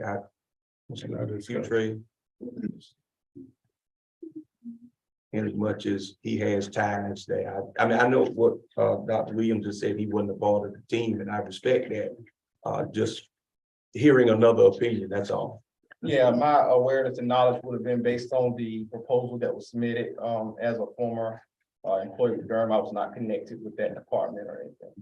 Oh, no, I'm not talking about, I'm just saying, do you know, like Dr. Williams said, do you know of the work that was done? I'm not saying you were part of the Yeah, department. after reading the proposal, I think he's part of the construction of the new Northern High School in Durham. Okay, And so I've been kind of keeping up only via through social media on right. the project movement, and actually talked with the principal and said great things about how that project has been moving along, so. That's, I just wanted to hear some more about it. That was all. Yeah. I'm good. All right, any other discussion? All in favor, aye. Aye. All opposed, nay. Motion passes. Next, we have the superintendent's report. Yeah, thank you. I'd like to say good evening, Chair Williams, Vice Chair Hale, board members. I do see in our midst, Mayor Cradle and some of the commissioners for the Welland City. And so I just want to say good evening to all of you in attendance, all of our guests and those in attendance. Just a note briefly to share that we're still striving for academic excellence on all levels. It is our desire to see improvements at each school as we are fastly approaching the close of this school year. Looking at our benchmarks have allowed us to continue to strive for 55 as we are meeting and planning continuous tutoring and enrichment efforts to reach our goals. We have been involved in the recruitment season here of late to fill all vacancies with a few more teacher career fairs to go. We partner with Shawan University on behalf of our teachers, those who would like to have additional add-on degrees to their current degrees, and for our students to consider attending Shawan University for higher education. Also with our AIG add-on certification interest meeting, we've held that recently. We're planning to participate in the Regional Special Olympics hosted by Northampton County Schools this spring. We celebrated National School Social Worker Week. And all schools and the central office participated in the annual statewide tornado drill, just to highlight that. And finally, we're working diligently with the Board of Education in conjunction with Ratio Architects, as you've heard them present tonight, to plan on the school plans for our new middle high school to be open in 2026. So exciting things are happening in Charger Land, and we're just glad to be a part of it. That ends my brief report. All right, thank you, Dr. Williams. As chair, I do like to thank everyone for coming out and supporting Weldon City Schools. I'd like to say happy birthday, happy anniversary. We won't see you before Easter, so happy Easter and happy spring break. Take care. Staff been working hard. Take some more time to relax and get ready for the home stretch. Thank you. Next, we'll have financial report by Mr. Gregory.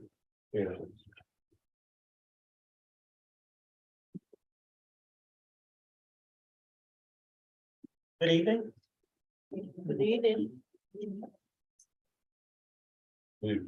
Recognize Chairman, Superintendent, guests, and members of the board.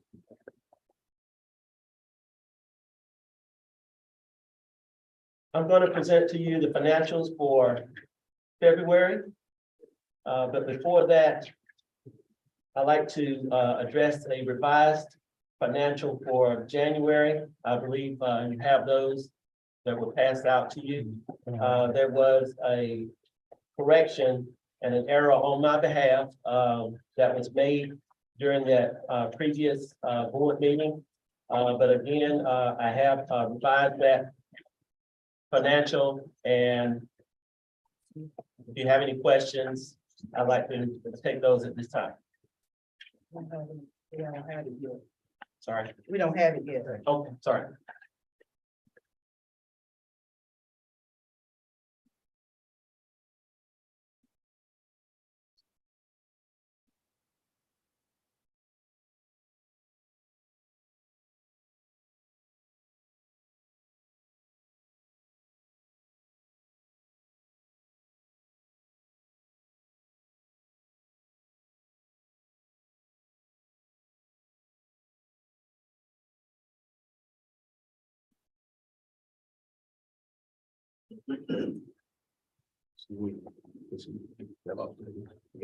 Yes, sir, go ahead.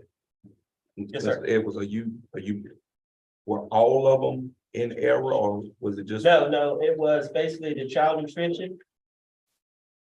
Okay, And I believe I reported a larger sum than it was on this revision on the previous set of financials. so the child nutrition one is the only one. I'm only asking because Dr. Williams was giving us all of them, and I wanted to make sure it was one or. Well, yes, I wanted you to have all of them, Thank you. basically, just to have everything be All right. clear. All right, thank you.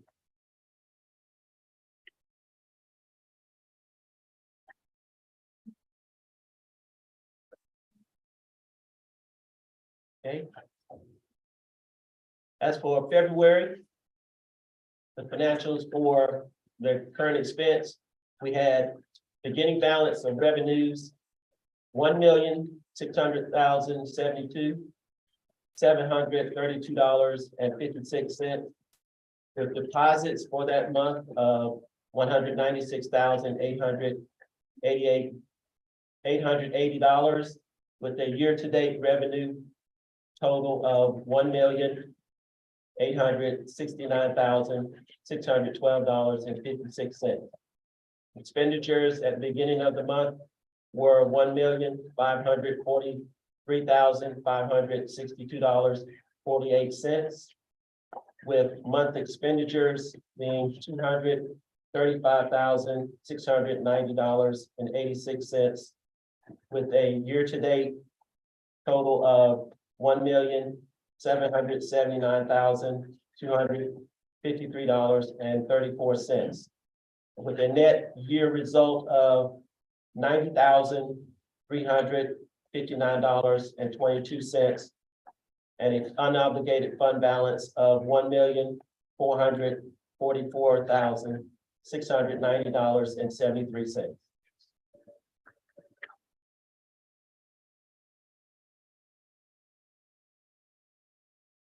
Moving on to the capital outlay fund 4. Revenue balance at the beginning of the month was $64,203.74. Total month deposits of $233,486.42, with a year-to-date total of $297,690.16. Expenditures for the beginning of the month, $131,295.64, and a total month expenditure of $19,507.75, with the year-to-date total of $150,803.39, with a net result for the year of $146,886.77, and an unobligated fund balance of $824,725.91.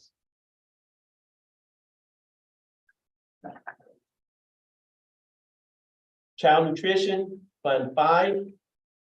We started with revenues of beginning balance of $370,888.19, with total months deposits being $63,930.38, with a year-to-date total of $434,818.57. Expenditures at the beginning of the month were $454,766.46, with total month expenditures being $79,444.76, for a year-to-date total of $534,211.22.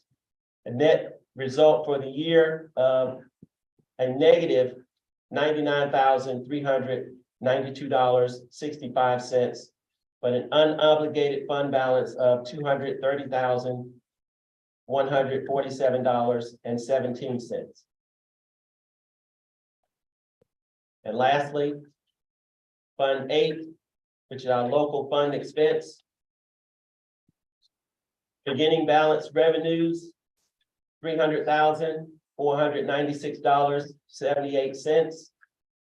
Total month deposits of $65,529.78, for a year-to-date total of $366,026.56. Expenditures at the beginning of the month were $467,680.17. Total month expenditures, $100,778.26, with a year-to-date total of $568,458.43. A net result for the year of a negative $202,431.87 and an unobligated fund balance of $478,557.61. Do we have any questions? Mr. Edwards, just to go back to, local expense fund 8, Yes, where it says C.O. Kelly Ed Trust, yes. there's nothing there. That was because those funds were used to do the scholarship last month. They're not continuously there because they were taken out to use for the scholarship. So you disseminated it to the schools, Correct. but they haven't been given out yet. I don't have that information. But I know the schools do have those funds.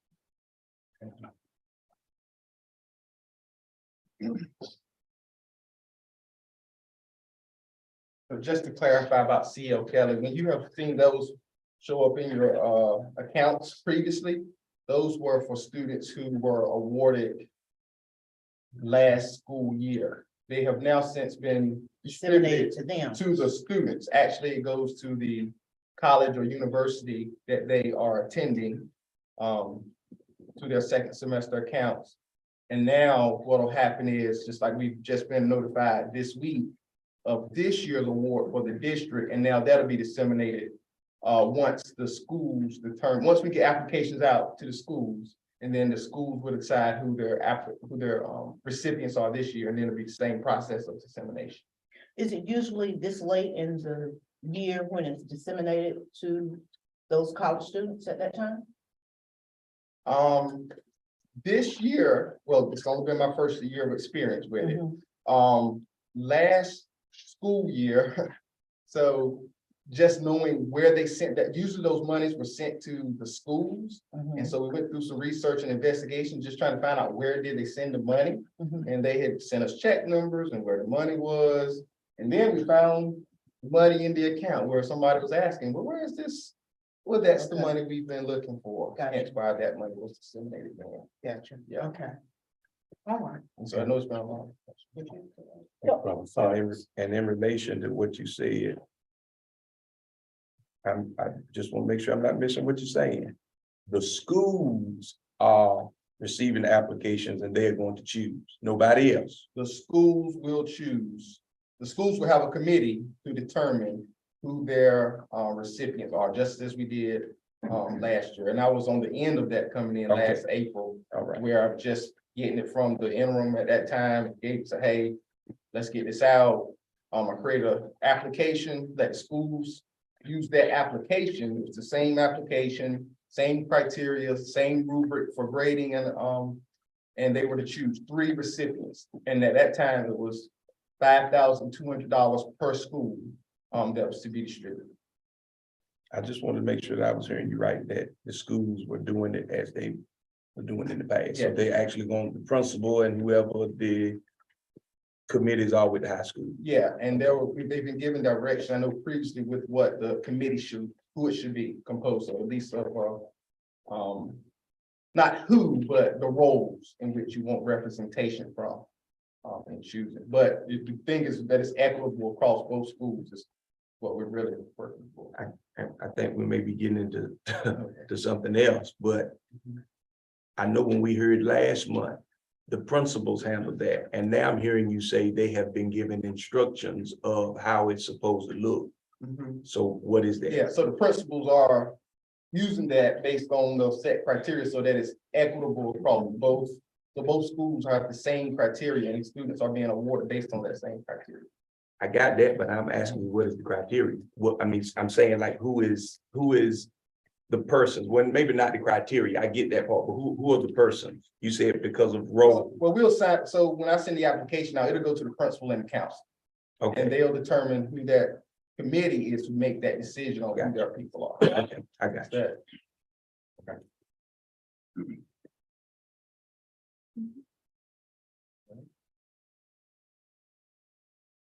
Next, we have an action item, the proposed budget for 2023-2024 for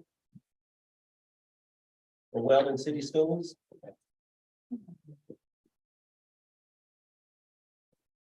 We're looking at a local proposed budget. And I have a question. Yes. Who created this budget? I was helped create the budget with the assistance of the personnel that are guiding me in this new finance role.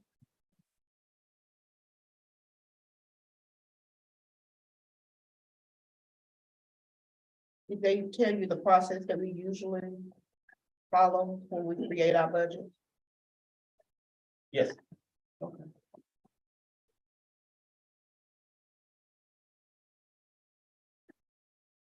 Okay. Local expenditure, I'm sorry, local expense proposed changes for 2023-2024. We have salary increases of 5%, hospitalization insurance increases, and increases in the retirement rate. The proposed revenue for expenditures would be $537,480.46.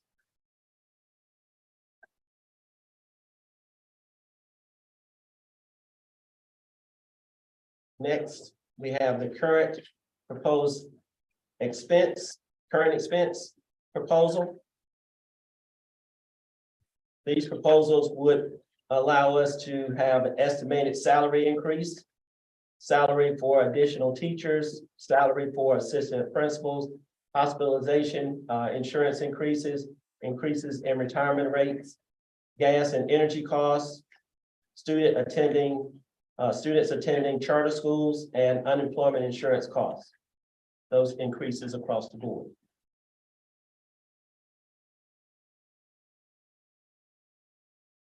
The current expense revenue proposed would be $3,860,931.37. And lastly, our capital outlay.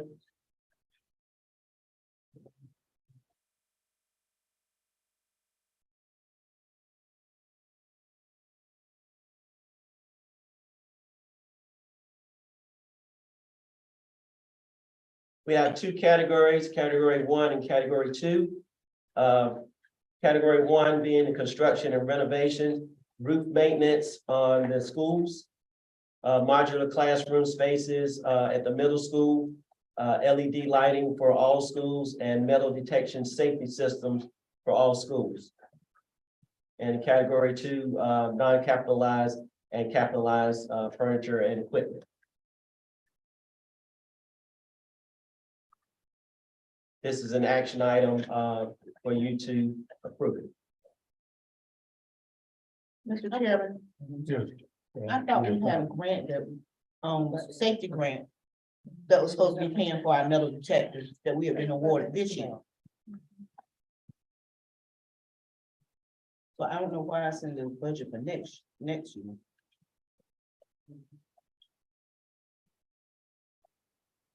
And also district vehicles, we just bought vehicles. What new district vehicles do we need to buy now?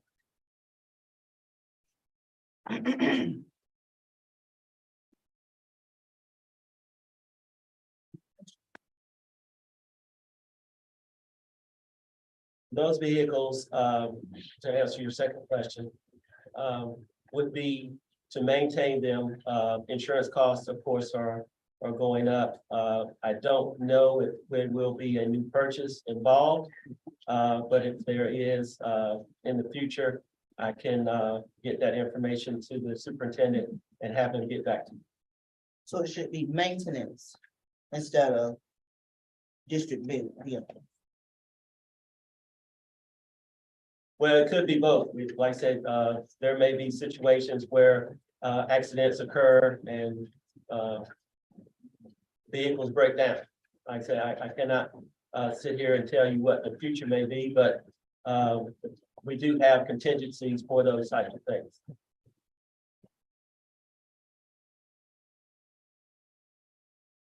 Okay, Robert, sorry. My question is, or my comment is not a question. Maybe come to a question. This is my 7th year being on the board. And we always had a work session about our budget before budget was presented for approval. And that didn't happen this year, because last year when we budgeted, I'm quite sure the board remembers, we put some things in with athletics, for new uniforms, and things of that nature. And that did books, that's right. And none of that happened this year. And the finance committee has basically been dissolved. So I'm expected to vote in favor of a budget tonight that we've had no work session to look over, to study, and to make sure that we had things covered like we did last year. That's my comment. Thank you, Mr. Williams. Yes, sir. Any other comment? Okay, then we need a motion. In terms of the 23-24 proposed budget. I make a motion that we table the budget until all of the things that make a motion that we table the proposed budget until the board has been given an opportunity to have some insight on our budget. Second. It's been motion by Ms. Barrett Robinson and second by Ms. Kim Robinson that the 23-24 proposed budget be tabled. All those in favor, aye. Aye. All opposed? Aye. Yay. Okay, let the record reflect that it will be tabled. Both sides, What was the vote? 6-1. Oh, Oh, excuse me, I didn't get Ms. Jenkins, what was yours? Yes. Okay. 6-1. okay. Yes. And lastly, for the board's approval, budget amendments for the state of budget amendment 6, 7, and 8, as well as child nutrition budget amendment number 2.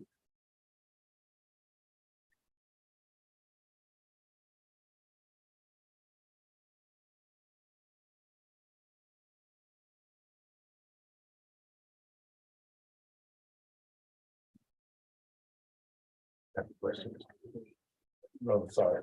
Mr. Edwards, it's slipping my memory right now. RCC salary, what is that? That is a group from the DPI that are assigned to us. I think it's about five members, and they are provided to us from DPI to conduct. Is it? I'm looking for my word here. I'm sorry. Oh, that's all right. I mean, not counseling, consultation Okay, to the district. okay. Is this funding, is that coming, okay, it's state allocated funds? So that has nothing to do with, I guess, our restart funds or nothing like that, right? No, sir. Okay. So the state gives us that $364,000. Yes, that was the allocation. Did that just, it just came in this month, or was that? That was on last month's revision, number 39, Okay, state allocation number 39. So are we reimbursing ourselves on that? Or did we already have funds in that line item to pay those consultants? Those consultants were already given a line item, Mhm. and that was the funds that were allocated for that. Is this for the rest of this year? Yes.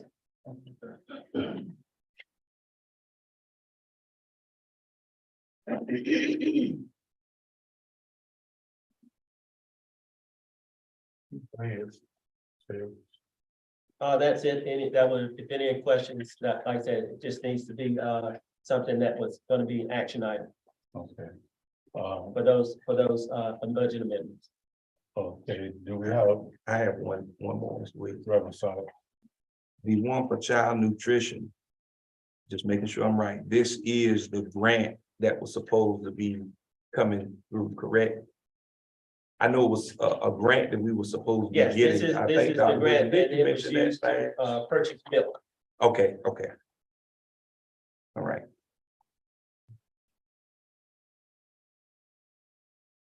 Motion to approve the amendment. Budget amendment. I make a motion to approve the budget amendment. Second. Motion by Ms. Hill, second by Ms. Harrison, to accept the budget amendment. All those in favor, aye. All opposed? Let the record reflect, the budget amendment was approved. Okay, thank you, Mr. Harris. All right. Next we have fellow programs by Dr. Gina Robinson.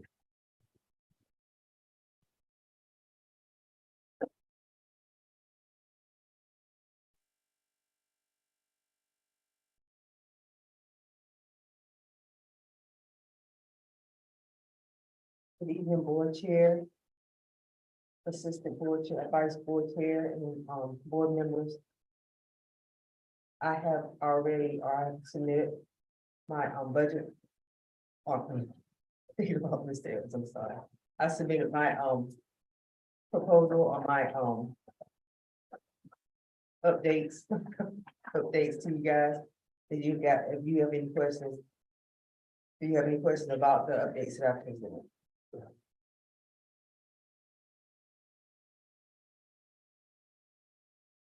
Can you give us the highlights? 'Cause it's so small, I can't even read. I apologize.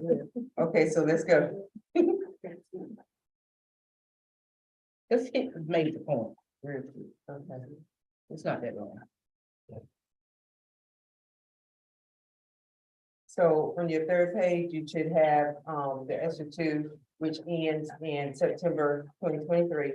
Those funds need to be encumbered by 120 days after that point, but those funds are in September 2023. We do have some funds still left in ESER two, but it's constantly changing because we're spending money out of that particular PRC, this particular PRC 171, 173, 176, 177, 178.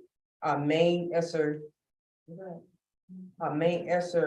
two, however, is PRC 171. And so that's the one we're looking at right now.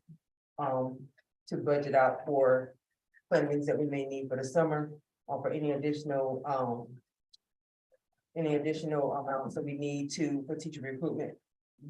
Bonuses, things of that nature. Then ESER three that ends in 2024, that's the big baby. That's usually the one that we have, a lot of questions are asked about. So right now, this fund is in budget amendments and on CCIP. We have to go in. ESER three is a little different, and I did take note in that we're being asked and required to do some additional things with ESER three, and I think it's because of all the things that happened with the gear in the ESER one and ESER two, other districts not spending it accordingly. What are we being asked to do? First of all, we have to submit a safe return to school plan. We've been back to school already, but we have to do a safe return to school plan. We have to do a 20% amortization of funds for our students who are low performance. So it's a little different. It looks more like a Title I funding as opposed to the other ESER. So it's a little stringent. So it's gonna be some planning going into that, just like with Title I. And that's with 181. So 183, 184, and 188, those are smaller ones that we are expending or we are spending out. My urge and my push is that we do not wait to the last minute to spend these funds. Any questions so far? Title I is Title I. Right now, with all the changes, I think it's some changes going on in NCDPI, and I'm very transparent about that because I've had to go back and fix some things with PRC 050. So Title I is going as, it is affected by whatever's happening with ESSER. So those two federal funds, because ESSER is leaving Title I, the funding and looking at it more closely now to see how it's being spent. So I've had to do a few budget amendments with Title I to make sure that we are in line with what we need to do as far as teaching and learning is concerned for the district.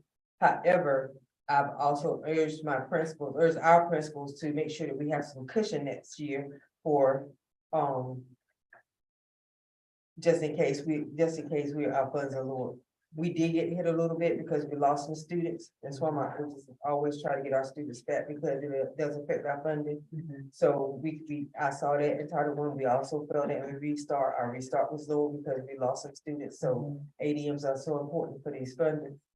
So right now, we in the midst of getting ready to start doing our Title I for next year. Any questions about Title I? How's the process with your principals going this year? I think it's going okay. I'm trying to give to them what I don't, I'm not gonna say what I did not get. I'm trying to give to them, I'm trying to help them along. And I think they trust me with the spending. They sending stuff to me. We're putting processes in place that I can see the federal fundings. I can see what's being spent. I can pull and tell them, okay, you spend this money, don't spend this money, let's use this PRC. So I've been kind of coaching that piece.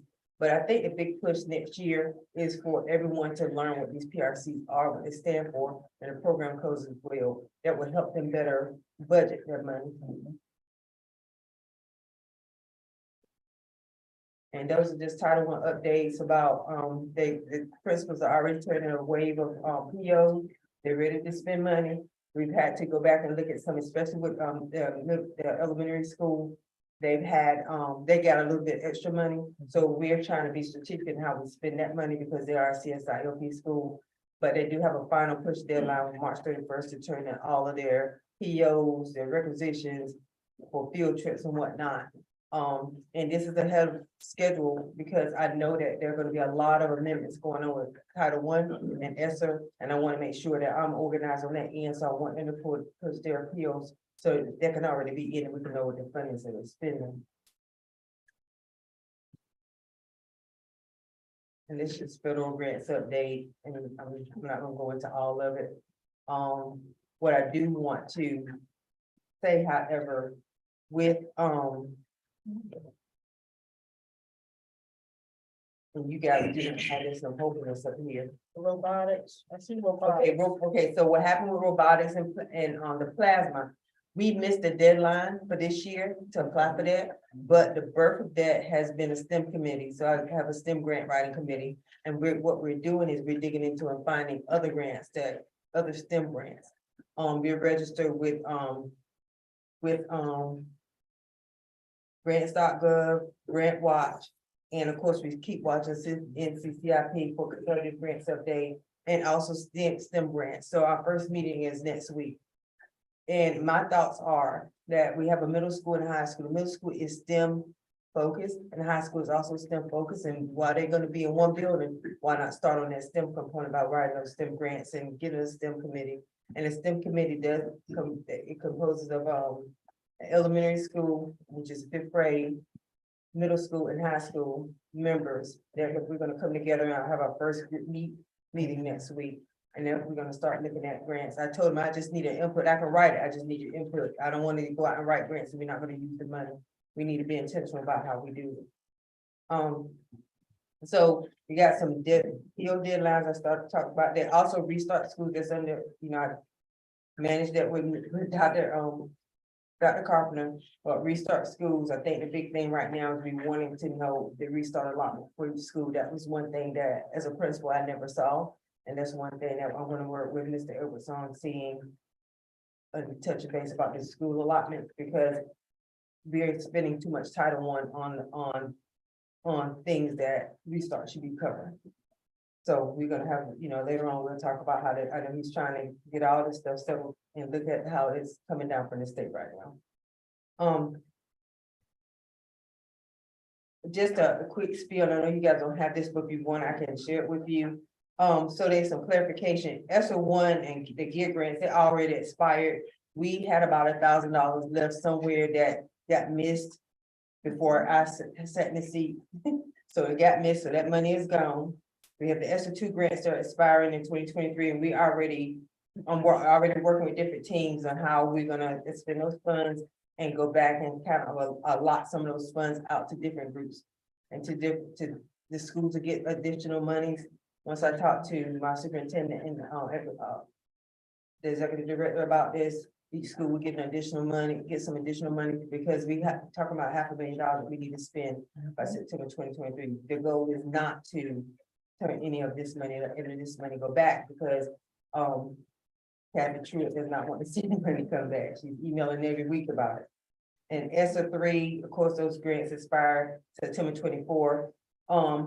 Right now, they're saying that's firm. That's a firm date. That it's not going to be 120 days out. It's just going to be September 24, and that's it. And I think they're kind of like over it right now, honestly, with all the money that's been wasted and spent. We are actually intentionally spending our money the right ways, but there have been districts that have not. They've had to turn the money back in and things of that nature. We've been fortunate not to have to do that.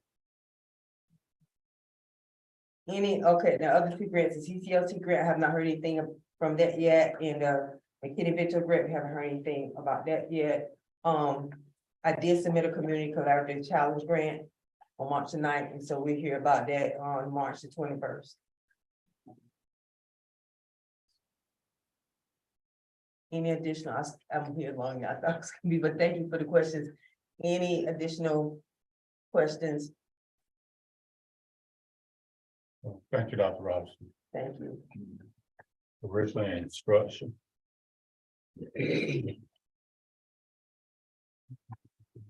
Before you come up, Dr. Cobb, let's back up, want to back up and get the middle school and high school transition proposal from Dr. Williams. Thank you. I failed to share that with you all earlier, just so the public knows and the board knows. There is a desire to have a conversation, and we've had a conversation with my exec team in reference to proposing to the Board of Ed to transition our high school students to the middle school building at the close of the 2023 calendar year and begin the combination of the middle school, high school concept in January 2024.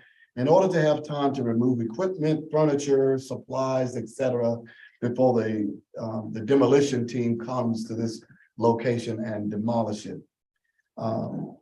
So just wanted to put that on the board's radar. I shared this with you all in an update about a month ago at this point, and just wanted to kind of reiterate so that we'll know whether the will of the board is that we transition in the summer, or if the will of the board is that we transition in January 2024, as we're proposing to the board tonight, which will give us time to lease modular units and get those modular units set up and on site at the middle school to accommodate all students and staff from the high school. So just wanted to present that to you, because there is, as you saw in the capital outlay side of our proposed budget, there is a proposal increase for the cost of those modular units. And so therefore, just having your approval of that one way or the other, so we'll know how to proceed. If it is this summer, that means we really have to get busy and get the alerting the public, letting families know, letting parents know that it's going to transition in the summer. We propose to you that we do it in the fall at the close of this calendar year, and we begin the new year all at the one site. One of the reasons for that too is that if we transition in the summer, it would mean we'd have to transport all of our athletes for volleyball, football. We'd have to transport them or bus them from the middle school site to the high school site, as well as not just volleyball, football, but half of our basketball season. Whereas if we do it in January, Well, volleyball, football would be done. We'll be halfway done with basketball, which means we would still have to transport them, but it will only take place for about a month and a half of transporting students back to the high school gym for their games.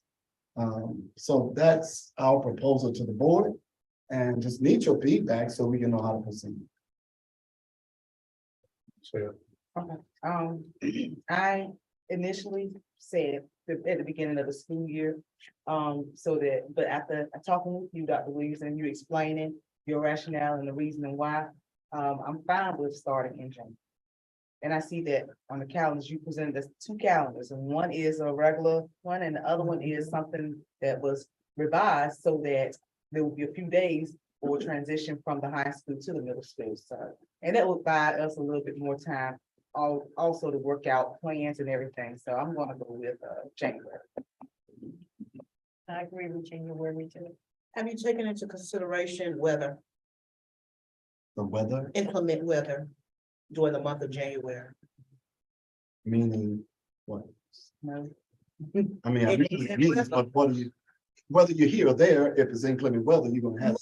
In January, in December and January, what will our workforce look like? Are they gonna have to come in on their days off, on their annual leave days, while they should be off during the Christmas holiday? And if it snows, how's that gonna delay school starting back up if we're doing it in January? Those are my issues that I'm asking about. So we can't project what the weather would be, unfortunately, but on the other hand, we have built into the calendar days that will be required work days for staff to relocate their items from their classroom to the classroom that they'll be going to at the middle school. Those are built in. It's not a part of their winter break days.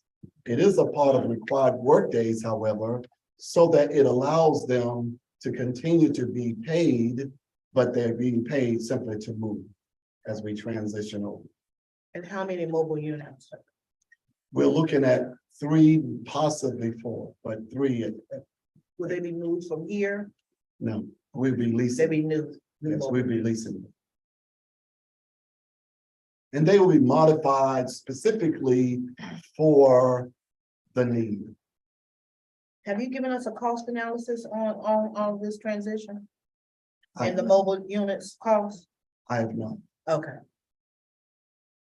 Though we have the cost of the mobile units, the leasing quasi, because if they're modified, the more they do to it, of course, the more it costs. Right. But you don't have that part, but we do know that we will have to have some modulars to accommodate all students from the high school being at the same campus with the middle school, with the exception of the current 5th graders. The current 4th graders at the elementary school will remain at the elementary for their 5th grade year. So you'll have a true 6, 8 middle and then 9, 12 high school. So we just need guidance so we know how to proceed, because we don't want to proceed in a way that we can't give you what you need to make a sound decision. Dr. Williams, would there be a distinction? I know we're talking about with the new school, of course, everybody will be coming in one entrance and probably exiting to the buses out of the back entrance at the middle school. I'm sure there will be, but what will be the distinction between the high school side versus the middle school side? Will it be the 7th? How does that look? So one half, as you know, that the middle school building is 2 main halls. One main hall will be high school, one main hall will be middle, with the exception of the modulars that will accommodate some classes and actually some offices, because there is not enough offices to house everyone from both schools in that one building. So one of those modulars would have to be for offices, and other 2 or possibly the other 3 will be for classes, as we know.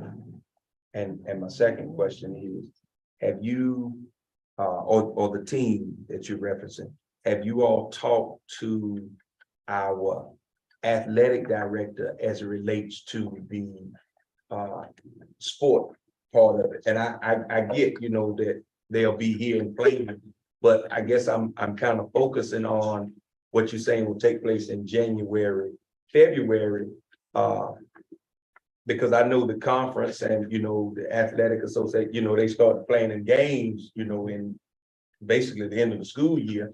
And I'm asking that, so of course, we want to play as many games home as we can, you know, so we can support our student athletes here. But have you all had conversation with the athletic director as far as how that will look with athletics? So I guess we can get more home games, you know, on the front end and away games on the back end. We have not, only because the gym will be here.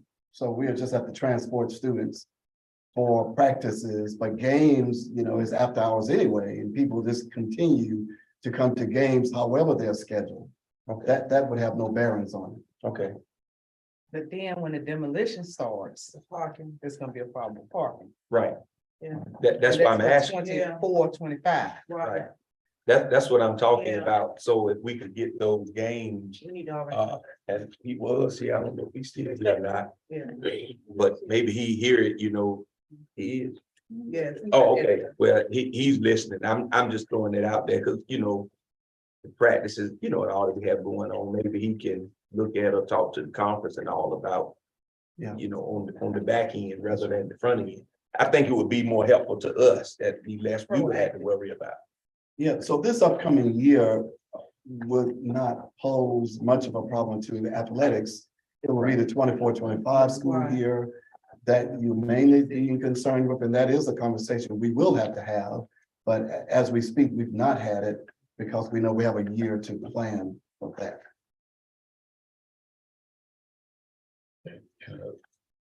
Any other comments, or what's the consensus of the board with the schedule that he has? I say January. January. August. August, yeah, August. Ms. Robinson. Kim Robinson. I'm not sure at this point. I don't know. I don't see the cons to the August. Okay. Ms. Jenkins, which one? If you like.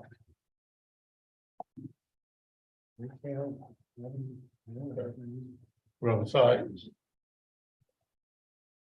I like both, but I don't want anything thrown together if we do it in August.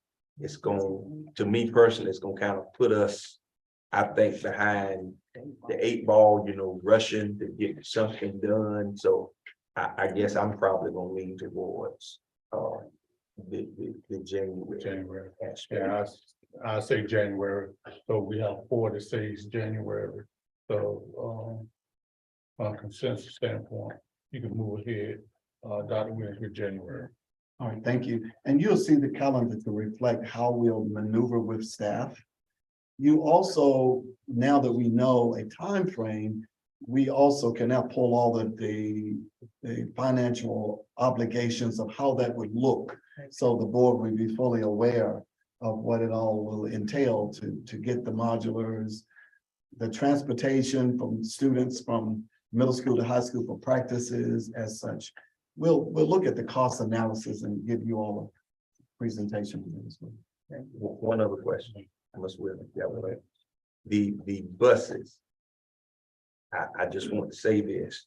I think we need to be thinking now that the bus routes, of course, are going to be longer, which is going to mean that our bus drivers will need more hours than what we currently have allocated. I mean, we don't want anybody putting time down that they're not actually driving, but we want to be, you know, clear as well and keep that in mind. You know, I'm not saying you all, I'm just saying it's a conversation with board members. So, you know, our bus drivers should be getting, you know, more hours, I would think now, actually driving our buses. By then, you have, here comes the bus or something, a traffic or something. Well, once again, and he asked Tim to dictate what the drivers again, what the routes was get. Okay. Curriculum and instruction. Thank you. Good evening, everyone, board members, superintendent, staff members, and community members. I am here to present the instructional report. But before I begin, I am asking for approval for the 2023-2024 academic calendar. I have 2 drafts in your packet. However, the calendar committee met, and we are asking for approval for calendar number 2. And I will briefly go over it. With calendar number 2, we have the first day of school, started in August 14th, 2023. And our vet will start August 17th, 2023. The number of instructional days is 170 days. Number of instructional days for first semester is 84 days. The number of instructional days, the end of first semester is December 19th, 2023. The start of second semester is January the 8th, 2024, and the number of instructional days in second semester is 86 days. As you can see, the number of instructional hours are broken down by each school. For the elementary school, we have 1,071 instructional hours. For the middle school, the same, 1,071 hours. For the high school, 1,070 hours, and for our VEC, it's 1,055. And the reason why the hours are different is because of the lunch schedules that they follow and things of that nature. So anything non-instructional means that it's not counted in the instructional time. So the last day of school would be May 17th, 2024. The number of required work days is 12. The number of days for teachers is 215. The number of early release days is 7. Optional work days is 10. Annual leave days is 12. Holidays are 10. Testing dates for first semester will be December 13th through December 19th of 2023. And then the testing dates for second semester is May 13th through May 17th of 2024. Each of those are 5 days. And the last work day would be May 28th, 2024. The required work days in December are built into the schedule to assist with the transition that Dr. Williams talked about earlier. So the teachers, the staff, everyone will get 2 full days of winter break as they see fit. 2 full days. Good work. 2 full weeks, I'm sorry. 2 full weeks. It's actually a total of 13 days, I'm sorry. Any questions about the calendar? Yes. I know that, this last month, it was mentioned, I know that we're Weldon City Schools, we're not Halifax County or none of the other, neighboring school districts. But this past month, all the districts were out on a day, and I think Weldon was the only one that was in. President's Day. Okay, and we said we were gonna look at it. The calendar for this upcoming school year. Oh, yes. Okay, we can go back and take a look at that. Okay. So that I think we would have to switch out one of the days or build that into the schedule. But we can go back and look at that. That should be in February, President's Day. I think it's gonna be February 19th of 2024.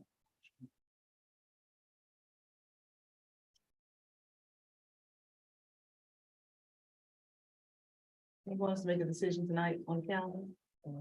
Yeah. I'm choosing option. I'm sorry. I was just saying, what day you gonna swap? Dr. Kaufman? So I have to take that back to the committee because we have to make sure we are, because our calendar is built off a minimum of 1,025. So I know, looking at the instructional hours, we have the days and hours to switch out. But I think we may be able to approve it, just go back and amend the calendar to add that particular day. So I think we should be okay. I would like to make a motion to approve option 2. Second. It's been a motion by Ms. Hill and second by Ms. Robinson to approve the number 2 calendar. Are there any discussions? And this with the top of me, the changes. Any questions? All in favor, aye. Aye. All opposed, nay. Motion carries. Okay. All right, so next I am asking for approval for the 2022-2023 summer program plan, and this is for remediation. So, Weldon City Schools will be participating in a summer program with summer EOGs, EOCs, and Extend One administration. The purpose of summer school program remediation is to increase student proficiency in our end of grade and end of course content areas. Parents were notified about our summer program February 15th, 2023. All students in grades 3, 4, 5, 6, 7, and 8, 9 through 12 are eligible for retesting in reading, except for grade 3, but math, science, Extend 1, NC Math 1, Biology, English 2, and Math 3. The reading EOG is not available for administration in grade 3 summer program. The last day for students is May 23rd. The last day for staff is May 26th.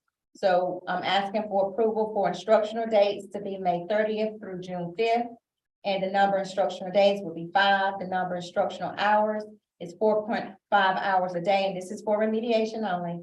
And the total number of instructional hours would be 22.5 instructional hours. The summer program for testing would be June 6th through the 8th with 3 days of testing. And of course, all testing materials will be stored, but the kids will probably be taking the remediation online. So we will not have to store any of the material. We're also providing reading camp for all of our students, as well as math at the elementary level, middle school level, high school level. We're also going to have an extended learning program, as well as hopefully advanced learner summer camp. Besides remediation, our academic camp will start June 12th through the 6th, Monday through Thursday, from 7:30 to 2 o'clock. We will have no camp on July 4th, and our extended learning program would be the 12th through the 6th, Monday through Thursday. Summer pay for the site coordinator will be $45 an hour. The certified staff, $40 an hour. Teacher assistants, bus drivers, and child nutrition staff will be paid $30 an hour.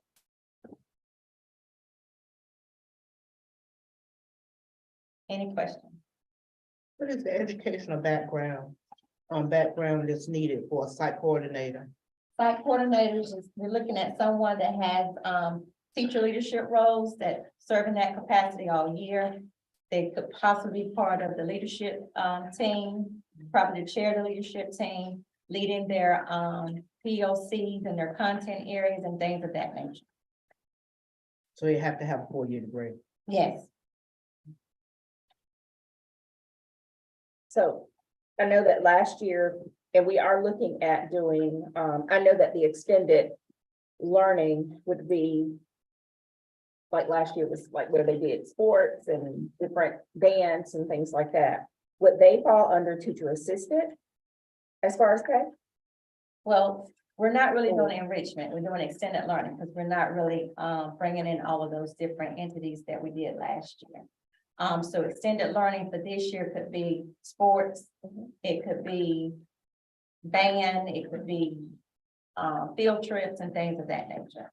But regardless of whoever is assisting will be getting paid based on if they are classified or certified staff member. So even in extended learning, they could still get paid their certified pay or their classified pay. Question. Mhm. Sorry. Dr. Kaufman, you just said that we're not doing the enrichment. We're not calling it enrichment because we're not really inviting all the outside vendors that we had last year. So we're really capitalizing on our coaches, staff, everyone in-house this year. Because we do not have the funding to invite all of those people back to have an enrichment camp. Okay, I only asked that because when you were before us last month, you said that it was enrichment. Well, I'm sorry I said that, but it's not gonna be enrichment, it's gonna be extended learning because now I've also have met and looked at our funding and we can't afford it. I'm just asking Yeah. because I mean, you said that it was Right. gonna be enrichment. I mean, if y'all had to make some modifications, Yes, I we get that, but Yeah. I never saw it on the website.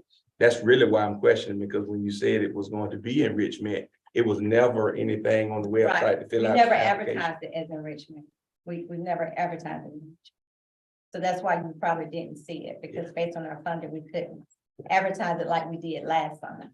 Prior to, But I'm saying I went the next day after you said that it was going to be in Richmond, so I guess y'all did some quick turnaround. yeah, we had to look at the budget. Okay, So I'm asking for approval for the summer learning remediation.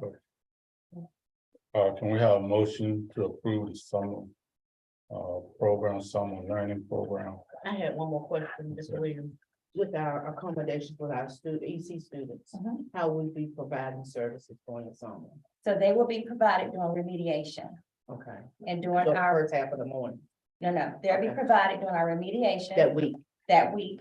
and during our any third graders that have, that's identified during the third grade reading camp. Okay. That's what the requirements are from the state. Okay. What about services that they may have missed during the year? How would that be provided? I'm not sure. I can't speak to that. Okay.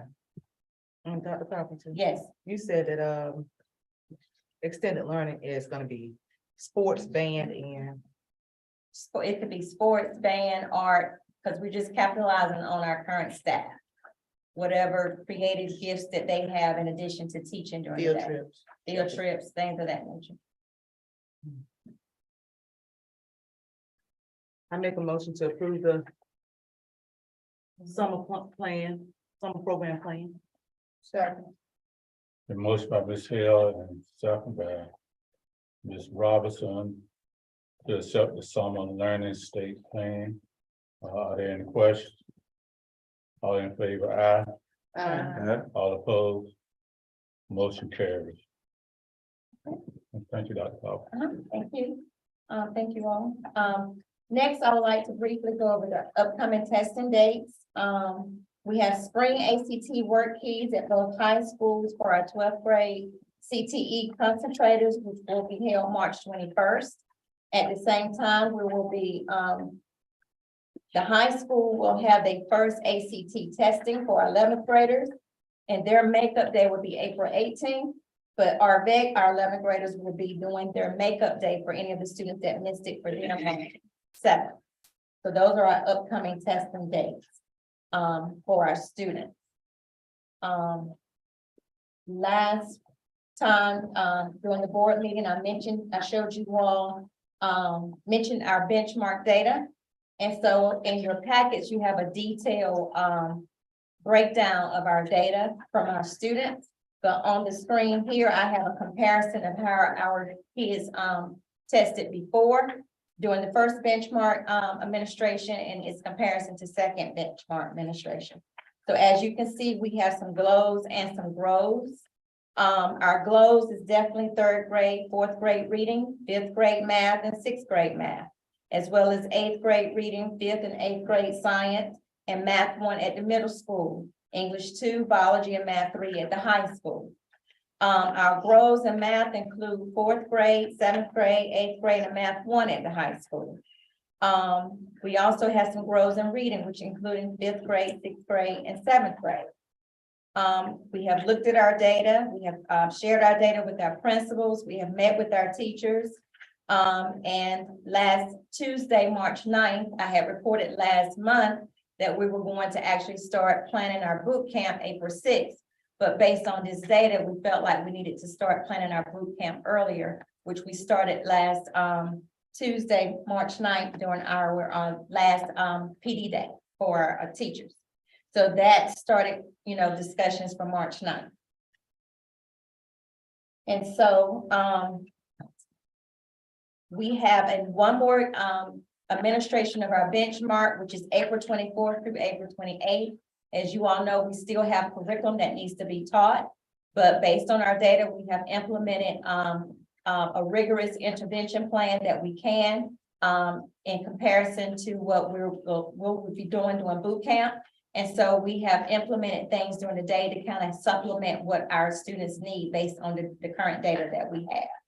So when the kids come back after spring break, they of course will have a lot more curriculum to learn. But May 1st through May 12th is when we're going to have a district-wide boot camp for all kids in 3rd grade through 12th grade, depending on what EOCs they're in.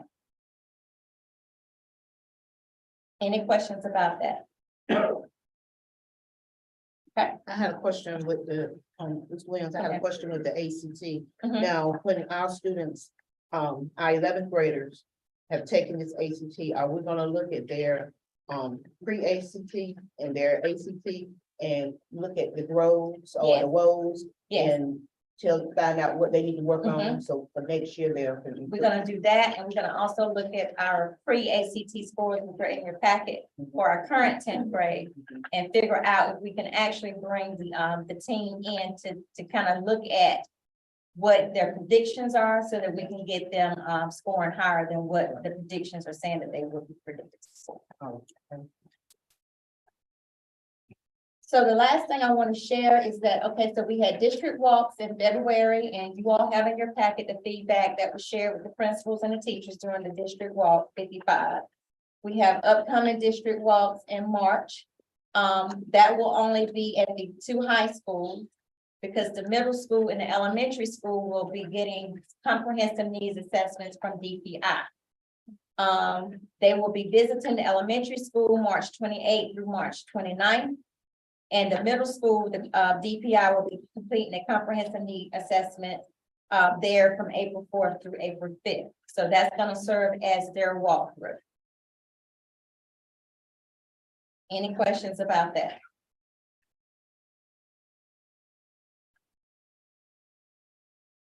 Okay, and then lastly, Ms. B took a field trip and took kids to Prairie Convention Center for the Family Career Community Leaders of America trip. They went March 13th through the 15th. They're back, and I think that was a success. Next week, a group of kids, the Future Business Leaders of America, will be also going back there to Prairie Convention Center in Greensburg for the Future Business Leader of America trip. And then I want to also share that April 21st from 9 a.m. to 1, we will be having at the high school a district-wide college and career fair for all of our students. And that would take place again at the high school. Any questions? What's the time? Not for the April 21st, 9 to 1.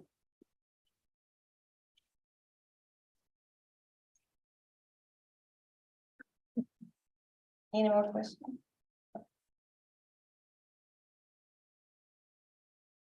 Thank you, Dr. Collins. Next, we have student support services and operations.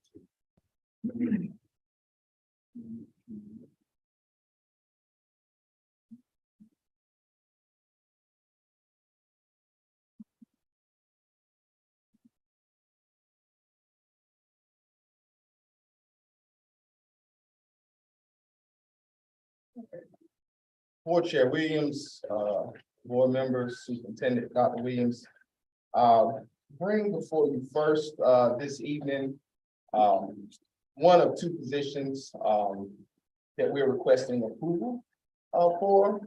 You should have in your packet a request for approval for a teacher, an additional teacher for Charger Academy.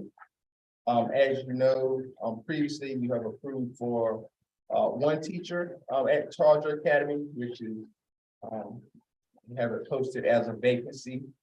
We are still looking to fill that position. There's a substitute right now in that position. However, as you know, Charger Academy is designed as a 6 through 12 grade level, so students in grade 6 through 12. And one of the, as we learn and grow our Charger Academy, is that it's really going to be best serving our students if we can provide a teacher for middle school and provide a teacher for high school. So this additional teacher will allow us to do that.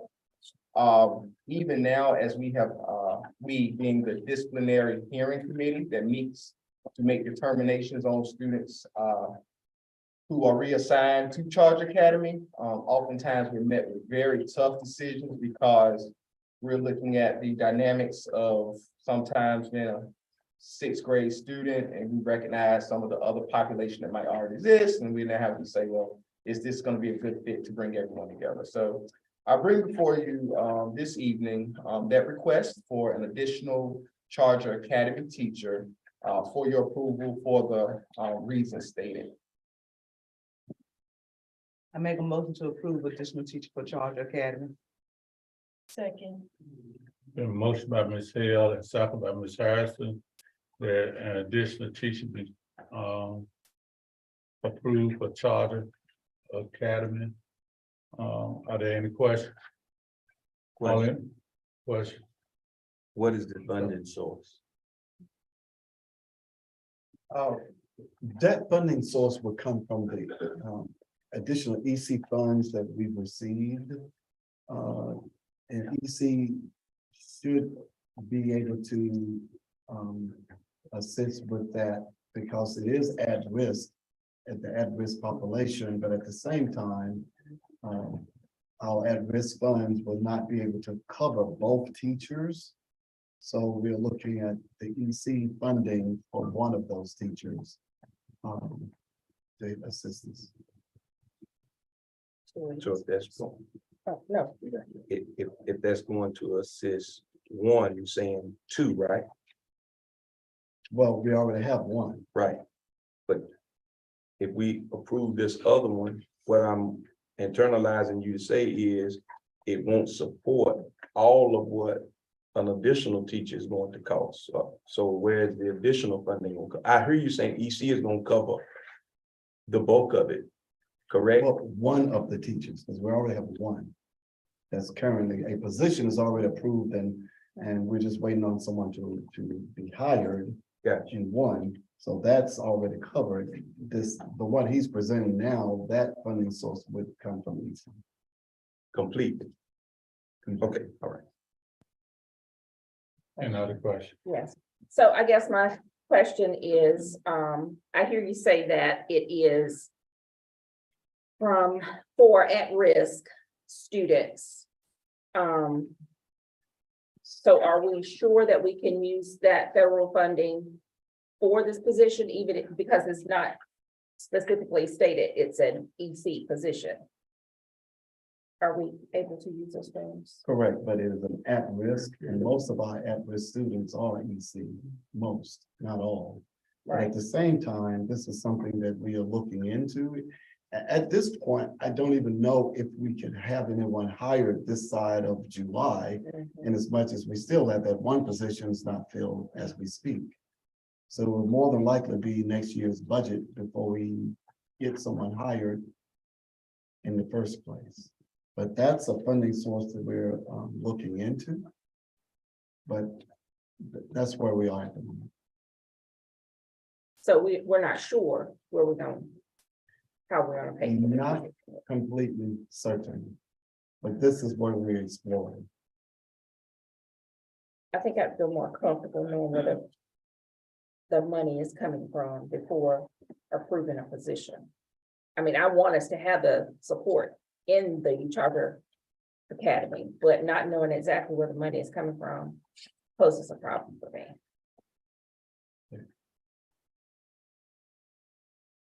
You made a motion, didn't you? I did. Okay, that was discussion. Okay, so those in favor of hiring the teacher? Aye.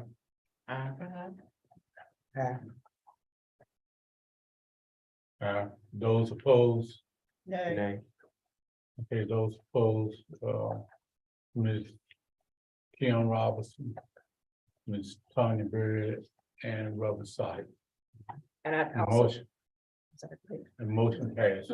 I also like it to be noted that I do want the teacher, but I need to know how we're gonna pay the position before I can approve it.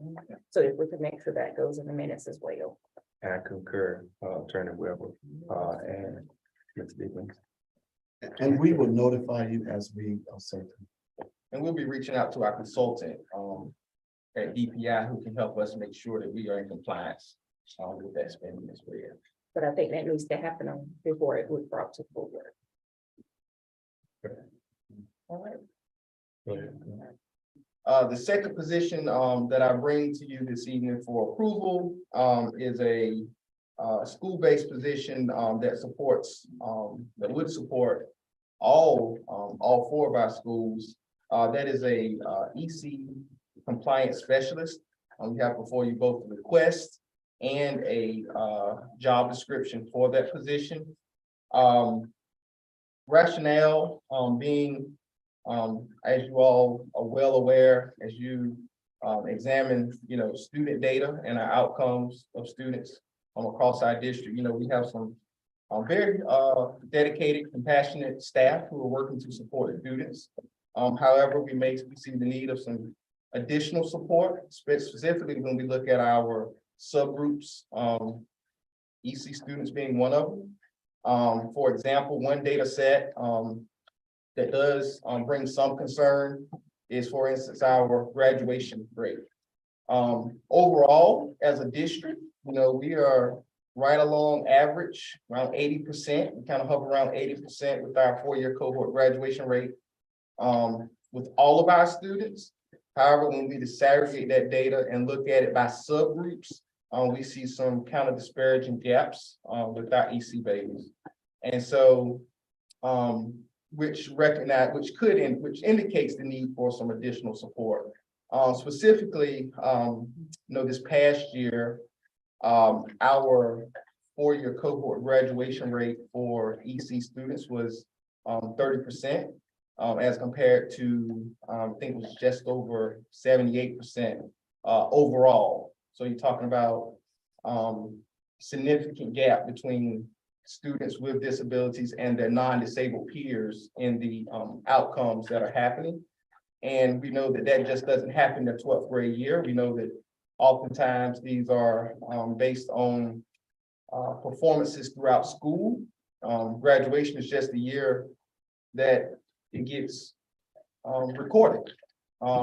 And so, but we feel that providing some additional supports all along that will help our passionate teachers I talked about who are already gonna working diligently to help support our students with some additional support around professional development, ensure that compliance is being met as we look at classroom instruction, looking at evidence-based practices when we come to talk about teaching students based on their disabilities.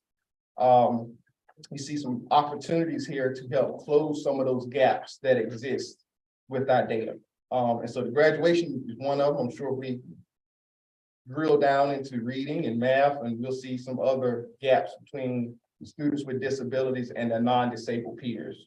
And so we bring you this request for the EC compliance specialist as an opportunity to continue to support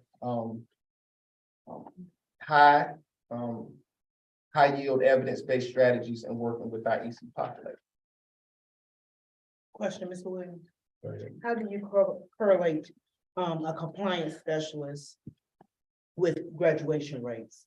When we've asked for the last 2 months that we need teachers at the middle school. And it seems like to me, the teachers in the schools working directly with students and not someone at the central office would directly correlate with graduation rates. Yeah, absolutely. So I think we now have positions posted for our middle school teachers as well, that's my understanding. So we need teachers and we need support for those teachers. So I agree that we need both to get us where we need to get to. And many of the things that you just described should be the job of the director of exceptional children. Going in with the class, with the teachers and teaching them how to have strategies with our children. That's the job of the director, not a compliance specialist. A compliance specialist does intake and with folders and works with records. If this is a license, this would be a licensed compliance specialist.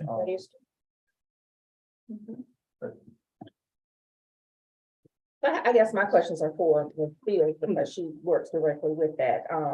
And we were told when we asked questions before about the department and how it was running and things that needed to be done and things that weren't, whether they were getting done or not, we were told that she could handle it. So, and Ms. Fields shared that, in an open meeting.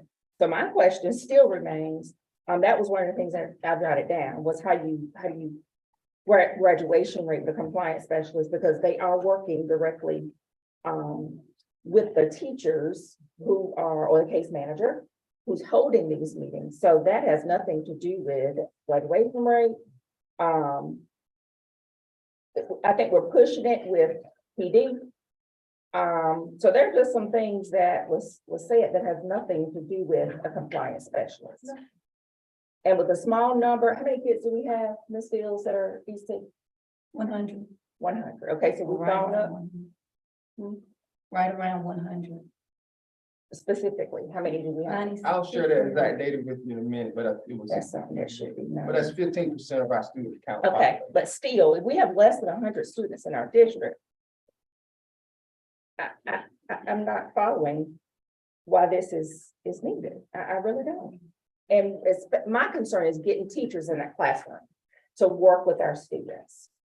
We talked about some ideas of internal audits. I'm not sure if that's happening. But obviously, my concern is about teachers in the classroom with our students. This compliance thing, I mean, no. I need to see a teacher in the classroom first before I even look at something like this. Another discussion. What's the salary? Certified teacher. What's the salary? Because as for a master's, This would be a certified teaching position. with a master's. It would be someone with advanced level of knowledge of teaching to support other teachers. And again, this person will be working in the classroom with teachers, with students, helping to support best practices that will improve outcomes for EC students. This is a little bit different when I heard described of what I am familiar with the model. We have non-licensed compliance specialists who are at the desk, more looking through folders, making sure, check. This is more hands-on in the classroom, looking at delivery. Okay. So, Are you here to- Ma'am, You're going to say something, or I have no, something I'm else. gonna ask for a Okay. motion. So I've never heard of, and I'm not saying that there aren't any, but I've never heard of a non-licensed compliance specialist. I do know that there's some support that can be given by people who aren't licensed, but who have that knowledge base. Sometimes better than a licensed person has, but this is we're getting kind of sticky here when we're looking at, because compliance specialists, as we say it, works with the teachers and getting the record straight. They're not providing support in the classroom with teaching strategies and all. That's something that comes from your beginning teacher program. Even veteran teachers get that. So the things that have been described here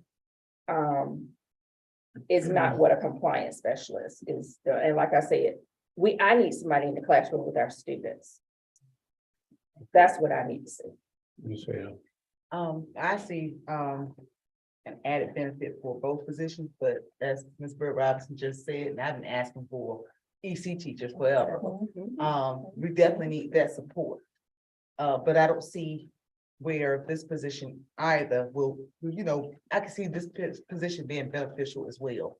But we definitely need people in the classrooms to help our exceptional students directly. And I want to know, are those positions being advertised? Or do you know? Exceptional The teachers. teachers? Yes. Yes. Yes. You have EC vacancies posted. Okay, is there a motion concerning the EC compliance specialist?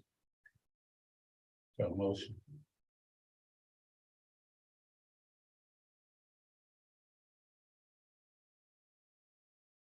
I'm gonna say let's table that position until we can fill our classes with EC teachers, because we definitely need those before anything. You don't make a motion, it dies. What? Okay. For the consensus of the group. Ms. Robinson. Taylor. Ms. Bird Robinson. Remove it until we can get some teachers. Okay. Ms. Harris. Table. Ms. Hill. Ms. Hill. I said, yeah. Okay, you said it. Ms. Jenkins. Well, I feel like we need, but, I want, like I said, make sure that, I don't know, I just don't support it right now. Okay, Reverend Sykes? No, I'm completely in favor, and I want to add this to it also, Mr. Williams, if you would allow me to. When we approve positions, and I'm gonna kind of piggyback on what Ms. Jenkins has said before. When we bring all these positions in, and funding has not been identified. Salary hasn't been identified per se. And it's almost like we just putting a whole lot of people back, giving jobs. And it almost makes me feel like this is a position, this compliance specialist, so somebody else won't have to do as much work. That's really the way it feels to me. I don't want us to be doing that. If you're paying people to do jobs, they need to do them completely. Okay.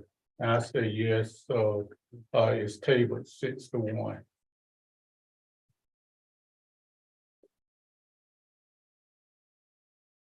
Plan special. All right, thank you. All right, so. So we'll work on continuing to fill EC positions and see what the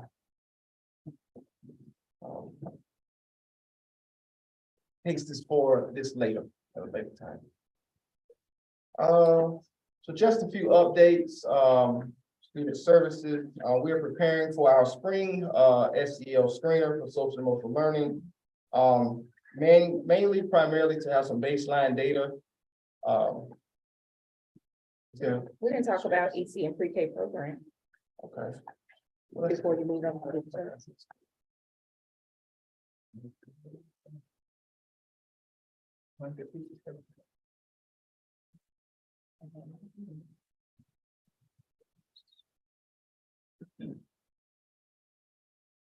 So I have before you, EC data, as you can see, we have as of 3/3, 98, students total. That includes our 96, students with an active IEP and our 2 students who've been referred to EC, for testing at this point. That is as of 3/3. As you know, this is really, crunch time, preparing for April 1 head count. So it's a lot of shifting and moving just to make sure that we'll be in compliance and be prepared for our April 1 head count. And so that'll be presented, of course, at our next board meeting for official public dissemination. And also here are our counts by eligibility for EC presented to you as well. You'll also want to make you all aware that NC pre-K registration is also upcoming, beginning on March 20th, Monday. There will be pre-registration for all of our families who are interested in signing their student up for pre-K and who live within our district. And also, the pre-registration is mainly to get a feel for how many to prepare for as we open up the actual registration day on April 4th. That will be at Weldon Global Academy from 9 to 2. The pre-registration is a online process, but of course, anyone from the school or central office can help families who may not have access, just to create equitable opportunities for anyone who's interested to pre-register. But April 4th is actually the registration day, and Ms. Fields is coordinating that with Ms. Easter to prepare for that actual registration. Is it on our website? It will be posted to our website on Monday. It's on the website. Okay. Was it already there? Okay. Have a couple of questions about pre-K. So for Ms. Fields, so how does this day look? So do we have, like, I know is it like a battery of tests that's been done? How does that look? So for pre-K registration on that day, parents will come into the front lobby of Weldon Elementary School. And we have a room set up with the laptop so they can go in and register as they come in. The paper application will be filled out by the parents and someone will be there to assist them. So that's it. They just need to fill out the application, but they can do it from home, Yes. right? The Or, applications will be at the school and at the district office for the community to come in and pick those up. so that's all they're doing. They're just completing the application. There's no test. I know before it used to be where they had to come in and. Right, they I had think an that could appointment. be separate because it is so detailed. You know, we need to look at the population of students that we have and the tests that need to be done. So when does that happen? After the application process? Yes, after the application process, we'll look at a date maybe later in April or May.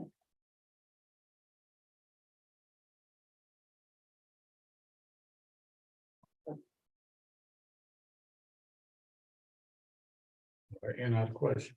I know that pre-K is something that, of course, we want to have our students be a part of because we want them to come to us as kindergartners and keep moving. But I know there's a lot of things that we have to put in place, like the stars and all that stuff, and making sure certification and all that is done with our people. Corrective action plan. How do we handle that? The recent, you're talking about the recent, The recent one and just overall, how do we handle that? well, when a consultant comes in and reviews the school, they're working with the pre-K teacher and pre-K staff at the school. They walk through, do their walkthrough, make their grades, write a report. This recent report was led at the office at Weldon Elementary with Ms. Easter, and a report with me as well. And we have to have that completed by, As soon as how possible. many days do they give us to complete it and have it corrected? Well, a couple of those items were already corrected that day. And then there was also a fire inspection that needed to be done, and that needed to be done immediately. So Now, how how many days are required? I'm not really sure how many days are required. But once we had the violations, it was reported to B, it was reported to the principal, it was reported to district administration, and so then. Have the corrective actions been submitted to DPI? Yes, When? today, From last month? yes.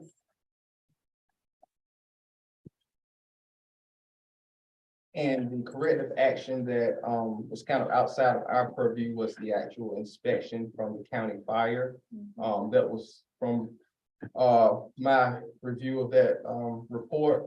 However, that has since been addressed because the fire inspectors come and updated the fire inspection report.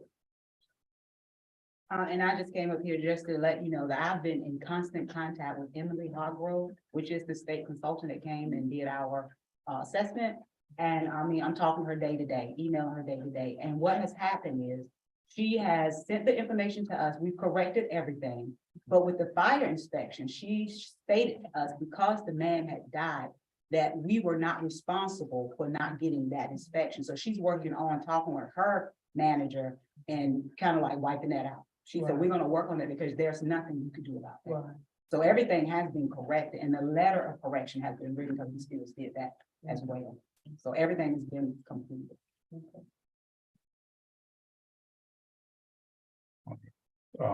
Thank you, Ms. Williams. Student services.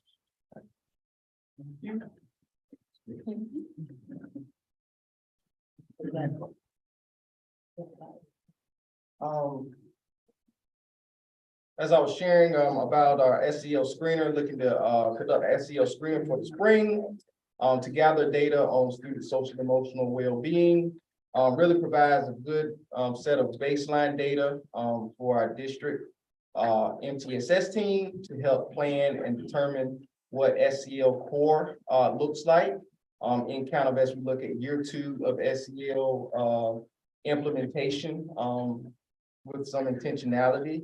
Possibly using that data to determine what curriculum needs are and what curriculum might be best, but at least provide us some good sound data for baseline to use in making some decisions moving forward as it looks like SEL for our district. We've been fortunate enough throughout this school year to be given time on the early release calendar to provide SEL professional learning throughout the year.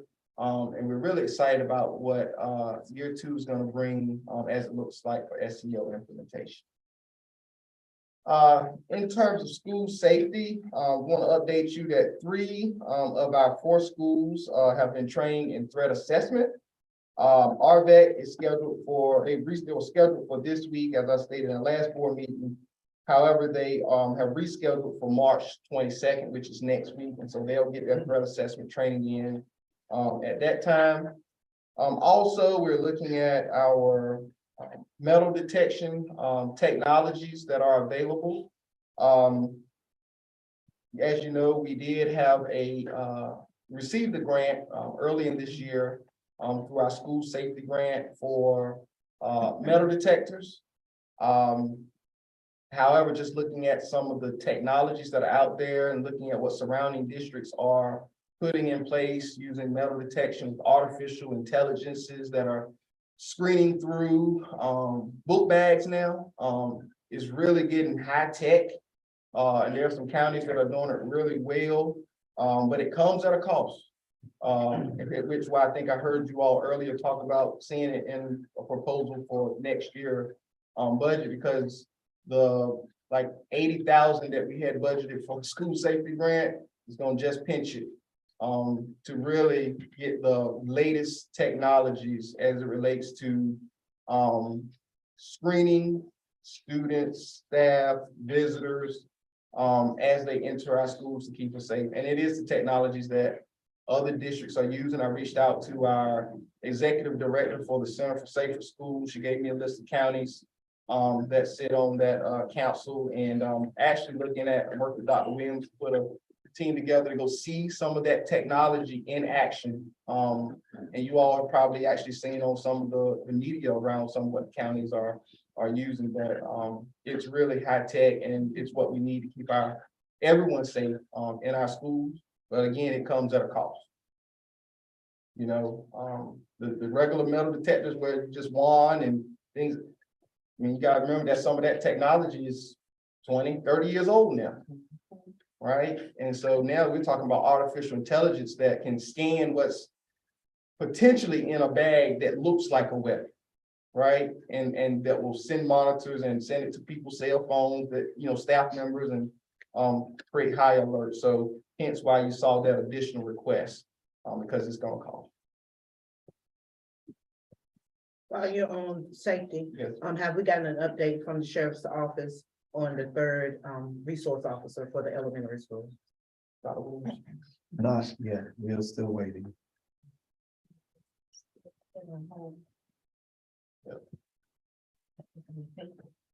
And I did see just during my visit to the WEGA earlier, I think I maybe sending some officers who came through. Yes. Twice a week, they send someone. Yeah, so I know at least twice a week, there's some presence there, but we do look forward to staffing that permanently, just as we have that all the other sites. Any other question about school safety? Okay, career and college ready. Our state employees credit union People Helping People scholarship are due to our school counselors on tomorrow, Friday, March 17th. And the school council will be gathering all those applications and sharing them with the district scholarship committee. We are allotted one scholarship for the entire district. And so in that situation, there's a district scholarship committee that's been put in place to review and select scholarship recipient. Also, as shared earlier, we have received the C.O. Kelly scholarship information for this year. There was a slight adjustment from last year in terms of the award amount from the trust. This year, we were awarded $5,167.75 per school. That is a decrease from the $5,200. It's just a small decrease from previous year. Haven't gotten any word on why that is. I don't know, but we received this information from the trust. And that's the amount that is allotted per school. And again, that application we shared with students. Also, we have 2 finalists for the CO Crawley Scholarship this year. Received that information on Monday. That information was sent to the district. As you all are aware, the Ethel Crawley Scholarship is a full ride scholarship for students in Halifax County. And some additional things that come along with, like laptops and some additional supports for those students who are selected. It's highly competitive. I was proud to see that some of our previous recipients, because they got to be renewed each year, are doing really well, and they will be renewed to continue to have that scholarship move into their sophomore and junior years next year. Also, we have a governor's school nominee who's been chosen as a candidate who will be offered to go to governor's school this summer.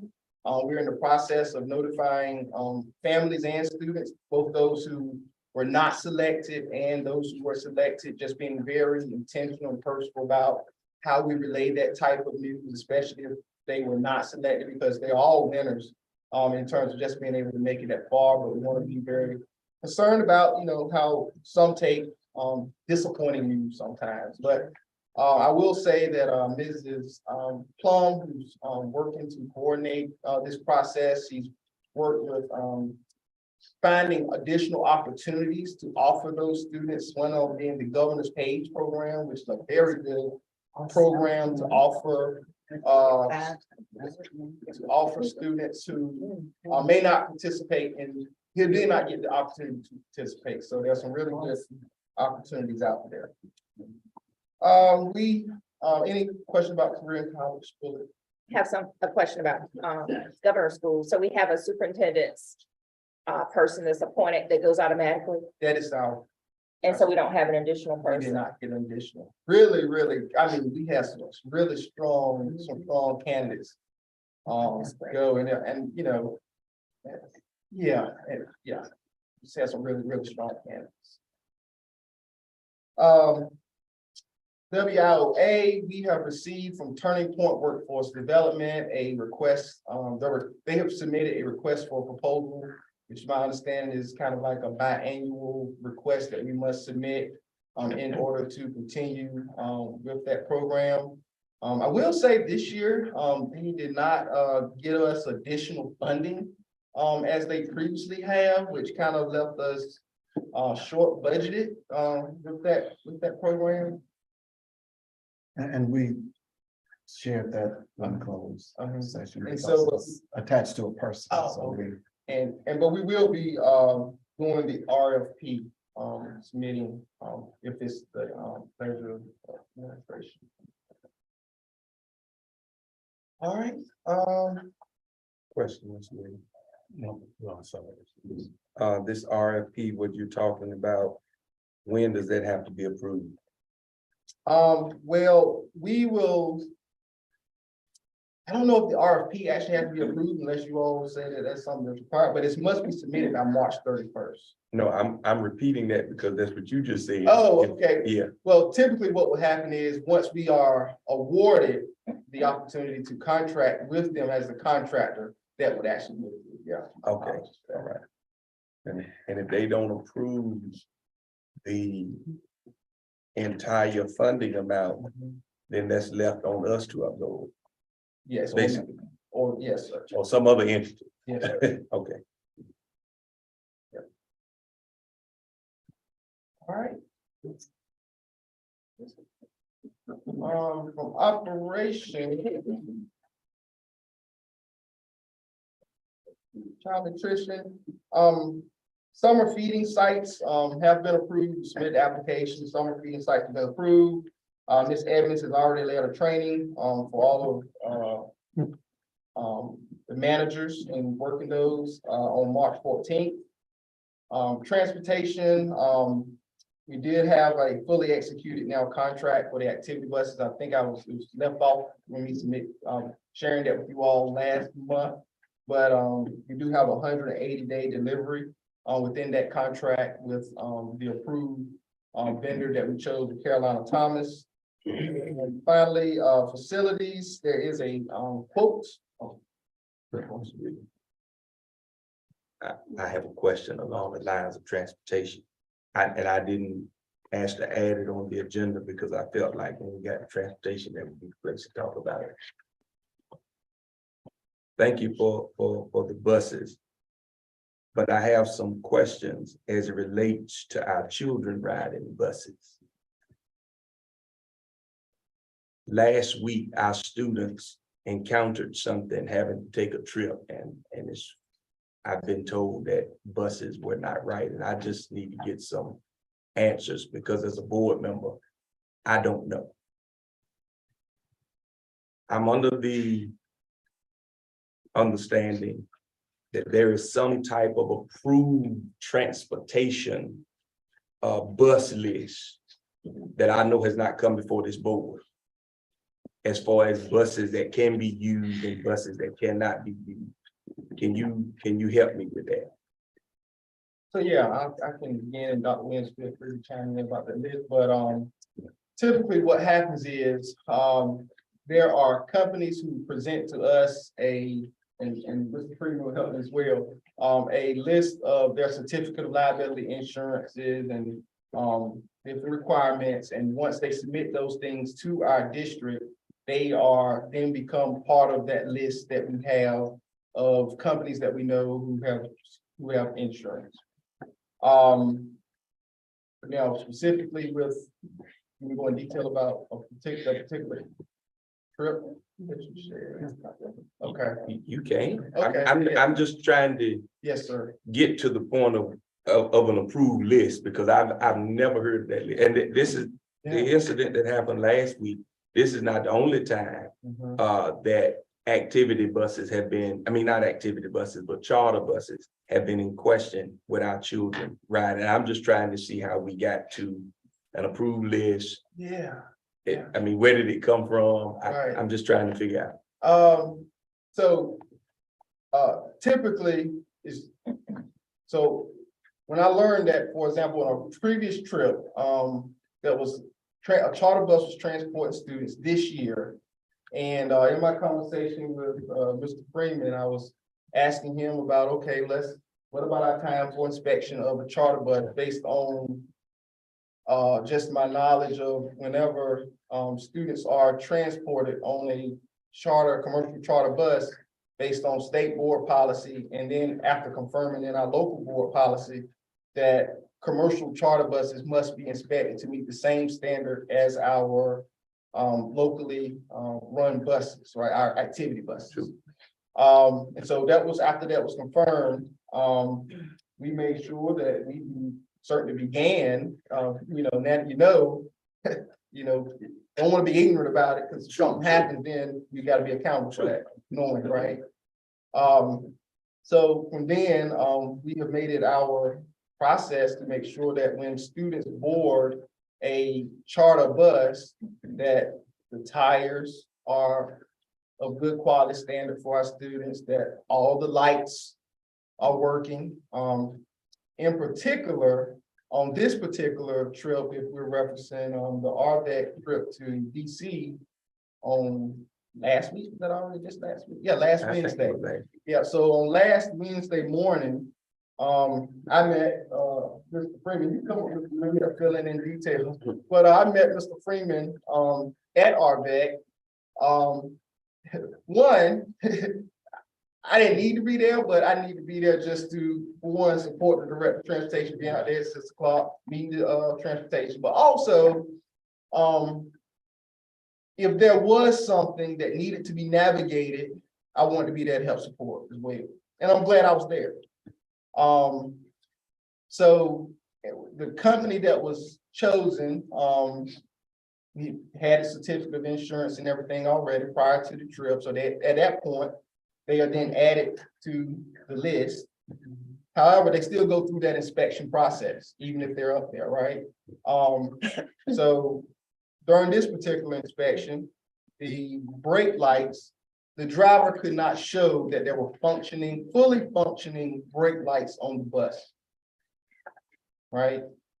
And I mean, that's just one of the biggest, things, sometimes they, might not have hand sanitizer or something like that. You can kind of, okay, pick that up on the way, but there were no fully functioning brake lights. So the driver could not demonstrate that there were fully functioning brake lights on the bus. I mean, clearly, that failed inspection. And you cannot allow, we did not allow students and staff to board the bus without the driver being able to show that they have fully functioning brake lights. Okay, question. You said fully functioning brake lights with an S, plural. So no brake lights were working. So it appeared that like there was some highlights that are on the top of the bus at some point after there was some manipulation of some fuses and relays and different things like that to get it going. But what you would see primarily stopping in front of you, the driver could not demonstrate that those brake lights was working at that time. So the bus, I'm just trying to figure out if that's the case, how did that bus drive all the way down the road and get to RVEC to get students if they didn't have functioning brake lights? Well, the bus can still operate, still drive, still move. Might not just got caught that day without having fully functioning equipment on the bus. That's very possible that, and it could have been working when he left, and could have been working right up until the time he pulled up in the driveway, because even after the bus left, we observed that the lights had started working again. And the driver, did share that there might have been some shortages, some connection shortages, things like that, that might cause it to work intermittent. But however, during the inspection and I'll say Mr. Brinker, he's the mechanic, that bus did not have fully functioning brake lights. And we know that did, create some challenges with continuing to fulfill the agenda and some really good opportunities that could have been missed, that were missed. But if that decision had to be made again, I don't know if I could put students on, Oh, no, I'm not saying, I don't want to be misconstrued in what I'm saying. If the top lights that you're talking about were not working, I get that. Let me just not speak hearsay. Yes, sir. I was there.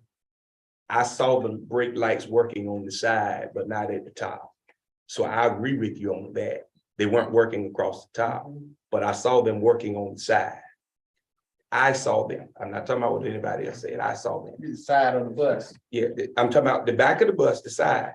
It was some lights kind of, but at the very top of the bus, that blink, it's almost like, not blink, but when you mash the brakes, the lights, come on the top. At the very top of the bus. What you talking about? They were out there, but there was some other brake lights up a little higher. Those lights were working that I saw.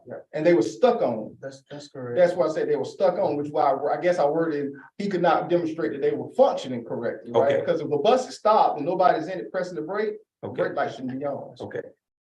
And I'm with you on that. And if that's what happened, I would expect, a decision like that to be made. I'm not criticizing the decision that was made. What I was after, more particular, is the list of, I've never heard anything about an approved list of charter buses. I go back again. I've been on this board now 7 years.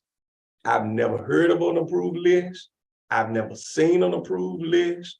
And at this point, I'm wondering if our teachers and building administrators, if they are aware of that. I mean, they need to know that before going out to charter a bus, whether, you know, the credentials have been submitted, Yes, sir. you know, that's what I'm looking at, because I don't want something like that to happen to our children again, where a trip is planned, and let's say it was a bus not on the list to be approved, and then you gotta go through this long song and dance trying to find a bus that is approved. And I know anytime you get a bus at last minute, it's more costly because, you know, it's last minute. I mean, there are a whole lot of things that go into that, and that's really what I'm after. Yes, sir. I've never seen an approved list. Yes, sir. And it's, I'm gonna be honest with you, it's a work in progress. Like I said, it was something that I don't think has been happening. Yeah, I mean, it hasn't been happening. And I think back when, I don't tell you when it started, when it came to my review, when the first round of the playoff game, I asked Mr. Freeman, I said, Mr. Freeman, just checking to make sure all the buses are filled up for the first playoff game. We got one. I know that's not on the schedule that you probably get at the beginning of the year, but just want to be proactive. No hiccups, you know, make sure the bus filled. And his response was, well, they got a charter bus. And so I'm like, okay, so what time are you meeting them out there to inspect the bus? Because that's standard practice. If y'all ever, I mean, been on most schools, I mean, there's a inspection, you might not notice, but, and there's an inspection for that bus. And the reason and we'll get, and that's some work that needs to be done to probably communicate that list, build that list, really put some teeth in it. Because even since this, Mr. Creams is doing some additional research around it, but it is to prevent things like this, because what happens is if you work with certain companies, there's a backup bus for situations like this, right? And I really hate it because, you know, we really want to, in this particular, it was a historically underutilized business, fall in the hub category. And you know, I really wish it could have worked out. But unfortunately, the backup bus was down mechanically, right? Mm-hmm. And so, all right, so usually you can send somebody, they'll send somebody with their backup bus, this one failed inspection, boom, get it on the way, right? 45 minutes, 50-minute delay. You know, you build in some time to catch up. Secondly, so the backup bus for this particular company, hence why I'm getting to the necessity of this list that we're working towards, right? So then there are companies that usually work with some running partners, right? Hey, I'm in a jam here. Can you help me? You know, get me this trip going. Well, after providing that driver the opportunity to work with some running partners, there was just no availability there, right? So now we're still working with additional delay.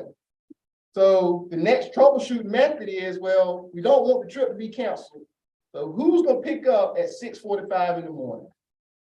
Google, let's find some folks that will pick up at 6:45, tell them our situation, what we're trying to do with some students to get them to Washington, D.C. for some overnight trips. Mm-hmm. And we happened to run into this situation, which was AT&T, they got 85 buses, and the owner picks up the phone. So here's the owner of a company with 85 charter buses who picks up the phone. I tell him that's how dire our situation is, and he brings the bus himself out of bed to make sure that the trip happens.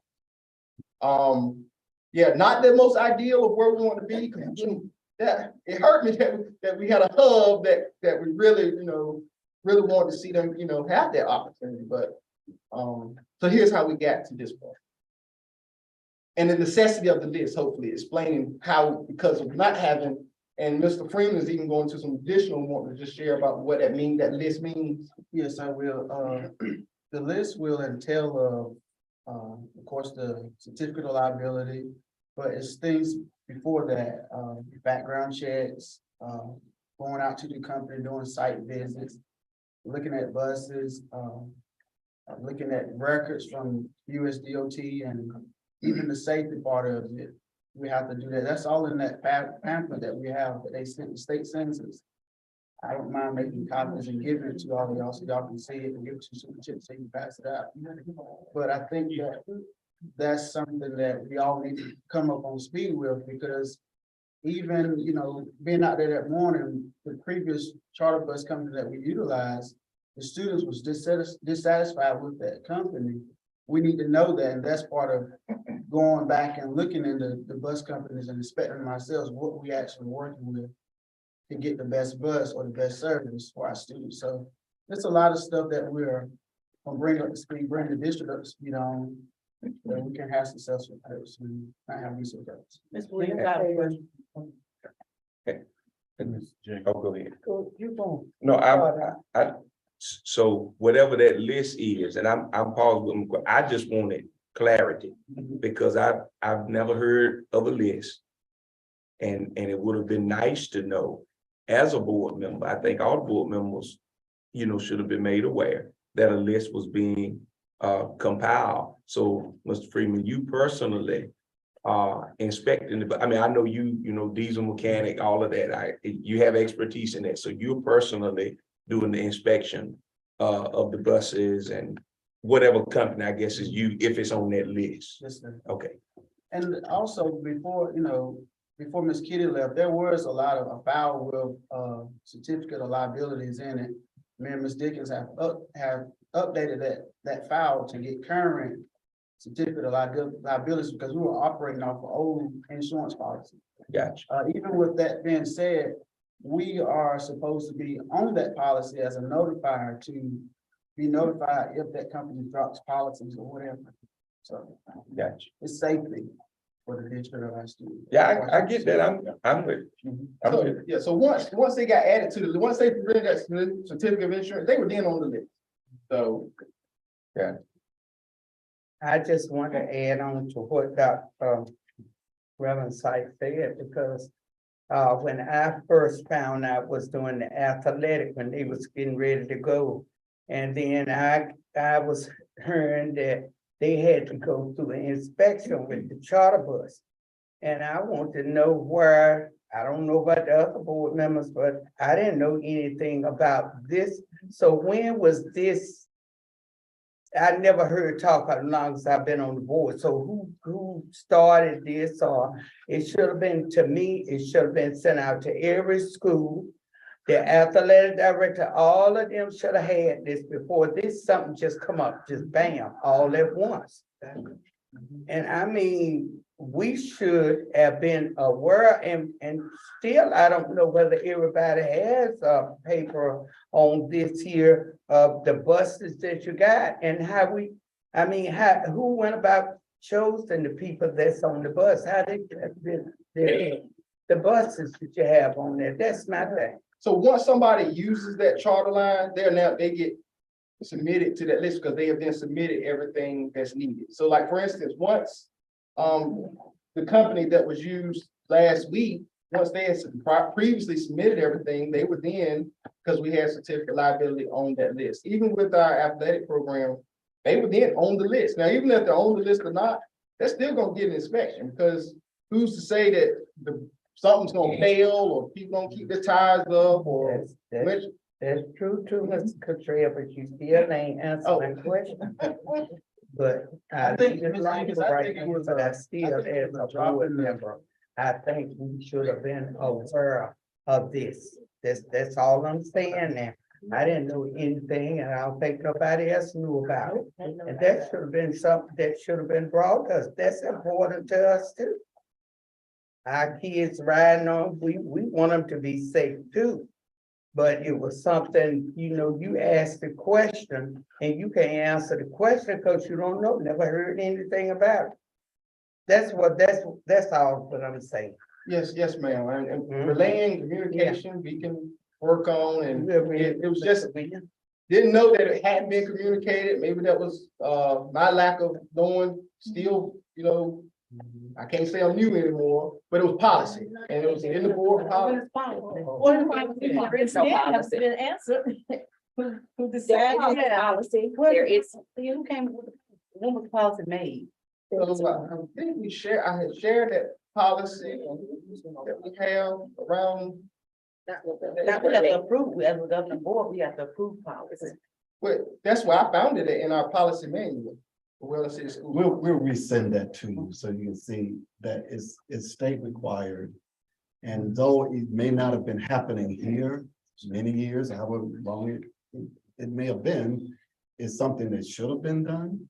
And it's something that we want to ensure for the safety of our students and the staff, wherever they go, to ensure safety, to make sure these charter bus lines have everything necessary to operate safely. Mr. Williams, I have a question. Go ahead, Ms. Ross. When we approve these field trip requests, there's a bus line up there, and you should get all that information then. It would behoove me that the two of y'all or one of y'all will go to that bus line and look at their buses, whatever bus that they're gonna send to us prior to that trip, the morning of the trip. That way, the morning of the trip, it's more likely that that bus will be in order, because they know you're gonna look at it again. But it would take, we wouldn't have had this major issue. Those things could have been found out, because it's cheaper for y'all to travel that far for us than for to miss that 3 hour gap. How were our students compensated? Were they brought breakfast in while they had to wait for 3 hours? I'm looking at you, Mr. Oh, I'm sorry.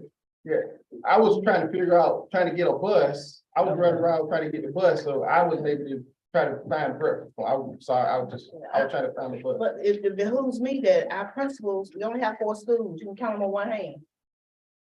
Our principals who are planning trips should have this list. And this board most definitely needs to know what's on. Before, so I wouldn't approve a trip that's not on the list.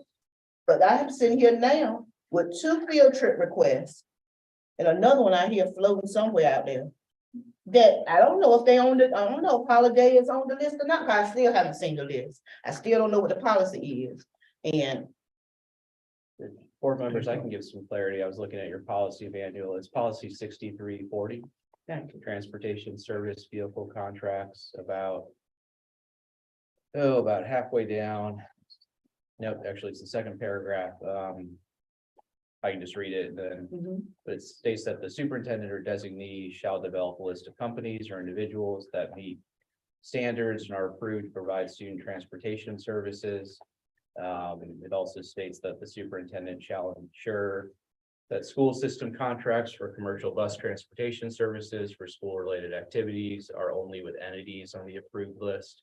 So that's policy 6340 that authorizes the creation of the list by the superintendent or designee. We still need to see the list. We're working on the list as we speak right now. Okay, really, this has gone back and forth and kind of regurgitating the same thing. So you're gonna get a list, generate a list, it'll be forwarded to us, and so then we can move on. Yes, Mr. Cole. I'd just like to add a couple of things about this situation. Good evening, everybody. It's good to see you all. I've been here 6.5 years, never seen a list before. I plan multiple trips every year. Always found my own bus companies. And so that list, I've never known that was a thing. If there was a list, I would use it. I try to follow policy. So if I know it's a policy, if I know there's a list, I would pull from that. Last Wednesday, we had a mess. We missed a tour of the US Capitol. That was hard to schedule, took a lot of effort to be able to work through the senator's office. I had to work with Senator Tillis in order to get that done. I reached out to them to let them know we were late. They agreed to let us come a little bit late, but then when we were going to be even later than that, I tried to reschedule it. And I was informed I'd have to restart that process with the senator's office, and it was 3 to 4 weeks before they could get us in. I do understand the importance of safety. The bus needs to be safe. I'm not disputing that. But I do have a concern over how the bus driver was treated. The bus driver for the company we contracted with, he was asked to drive for free on the trip on a bus that belonged to a different company. Because he agreed to give up his salary that was paid to his company to cover the bus through AT&T. That meant he was not compensated for while he was there. I brought this up to Dr. Williams. He mentioned possibly doing a small stipend if the central services staff would approve that. But that to me is probably more concerning because Mr. Allen, the bus driver, did an amazing job. He stepped up. He drove this bus, even though he wasn't going to get paid for it. He spent his money feeding himself. He really pushed that. But I do have an issue with that. So your support of Dr. Williams making sure that gets taken care of will be very important. But we do have to make sure we do better with this. Because, had I known that this, was gonna be such an issue, I probably would have used a different company or something, but I had no knowledge of what companies work with. So I did share with you, Mr. Pullen, as you stated, that we would look at compensating the gentleman for his time and effort. Out of his kindness of his heart, he went forward and cared the students nonetheless. Out of no pay from the trip itself, but I shared with you that we will look at assisting, and I did reach out to him. I didn't get him by phone, but nonetheless, we are going to take care of that obligation. We feel like it's just the right thing to do for the gentleman. Right. And so, long story short with that, there is a board policy that was just read. That's board policy. Do you all still need me to send it to you, or you can get it from your policy? Because I said I'd send you the policy as well as the list once they compile it, but are you okay with the policy as was read? I'm just interested in seeing the list. Okay, when they compile it, I'll send it to the full board and to all the principals, so they'll know and have that understanding of what that is. I have one more comment. It's very quick, Mr. Williams. Okay.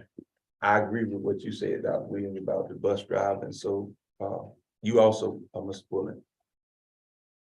Whatever that bus driver was supposed to get paid, that bus driver should get paid. And I'll even go further to say, because that was not the principal's fault, that should not come out of his budget. We find money for everything else, find money to pay that man, and no money that's related to Mr. Pullen's school, whether it's Title I or otherwise, should not be touched. That was none of his doing. No money should come from his school or nothing. Find that money in central office and pay it. If it's additional for the bus, and if it is whatever we need to give that driver, Mr. Pullen should not be made to eat that. He didn't know a list was out there. And neither did we say it would come out of his funds. I told him up front, we will take care of that. So Oh, no, I made that didn't say clear. I I will didn't say take care of that. It would not come out of his school funds. But I didn't say it would. So I want that to be clear. I didn't say it would. I just said it But shouldn't.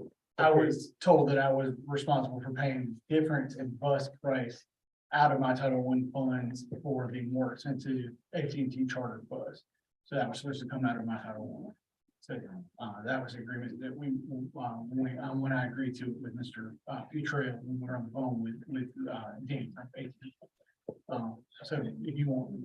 And again, that was just agreement that to get the students moving. It costs what, $2,400 more?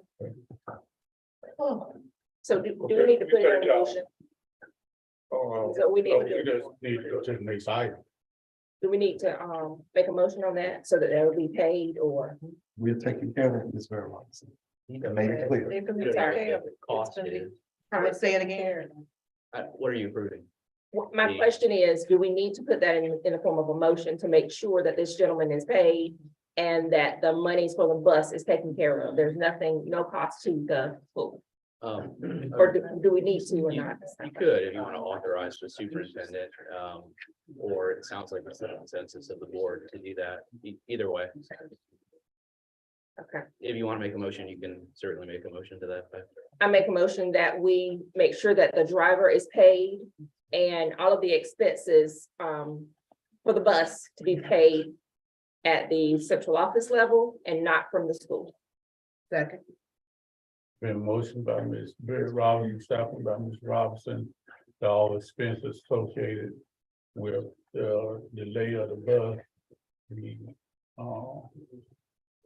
taken care of by the central office. Are there any questions? All in favor, say aye. Aye. All opposed? Motion carries. All right, thanks, Mr. Speaker. Next item.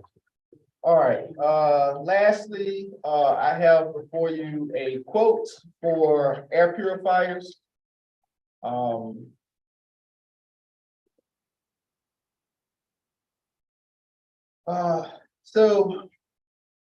as you recall, we received through the North Carolina Department of Health and Human Services, COVID grant funds, that we initially budgeted for hiring additional staffing in the form of nurse extenders.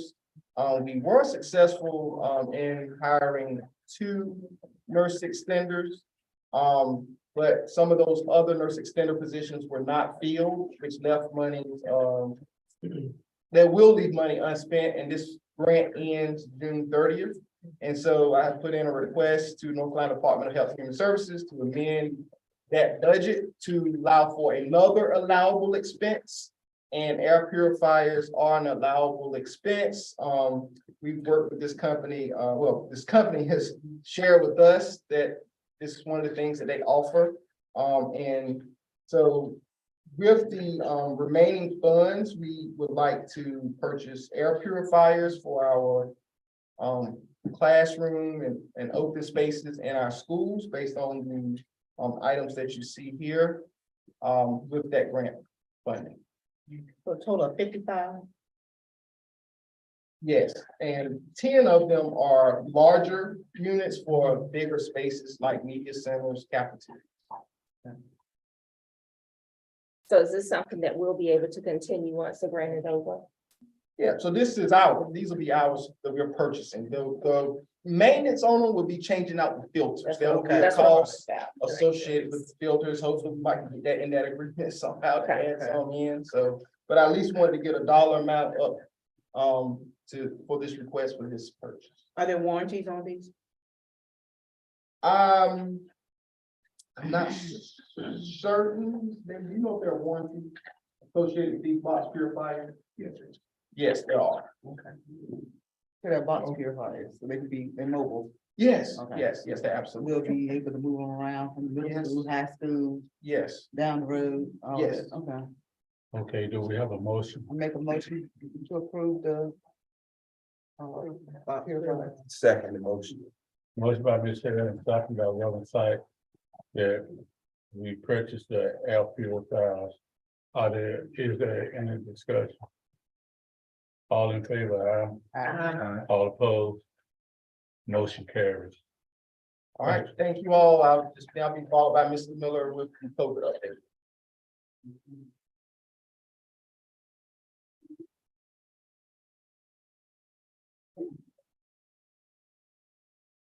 Evening board, board chair, vice chair, superintendent.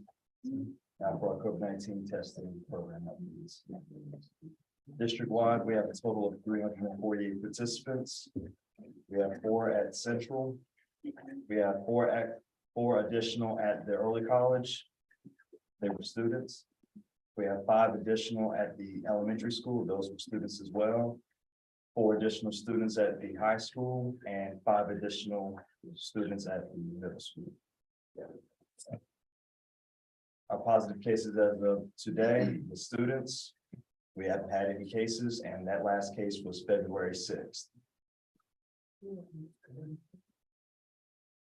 And for our positive cases as of today with staff members, we have had none as well, and that last case was February 13th.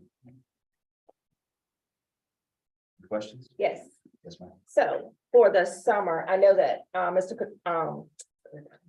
Cottrell said that the monies have to be spent by June 30th. Yes, ma'am. Are we gonna continue testing throughout the summer since we do have some summer things going on, or? I believe the contract with Mega will expire as well, so we have up until June 30th to do the testing. After that, I don't think there's much we can do.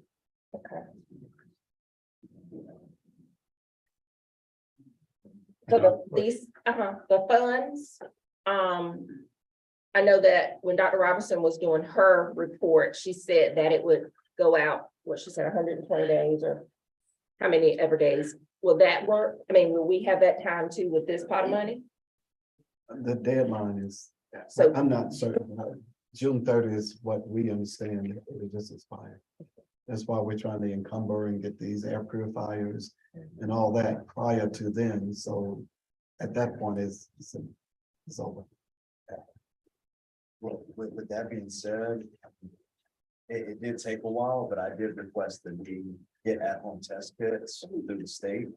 And I just got approval that we were able to put in my order today, so I immediately hopped on that and I already ordered 500 for the district. If need be, I can order more, just let me know and I'll do so at my earliest convenience.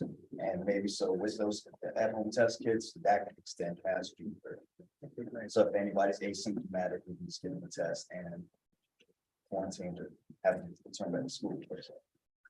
Is that a cost to the district or are they free? Those at home. That is a cost to the district with that contract. Gotcha. Okay. All right, thank you, Mr. Miller. So, thank you. Thank you. Good night. Take a break here. Please. All right. Take a 3-minute break. 3-minute break at this time.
Since the amount of money is beyond.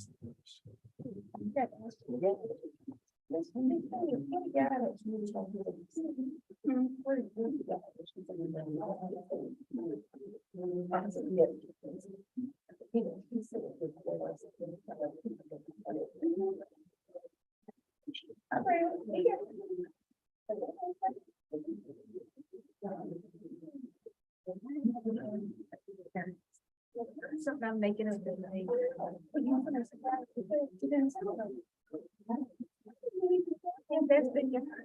They don't say anything. You gotta have it.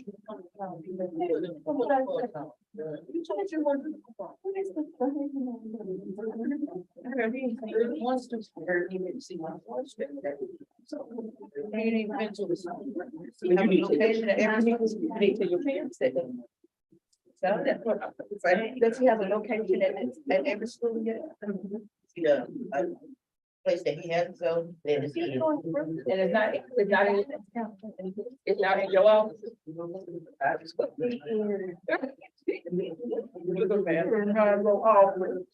Right.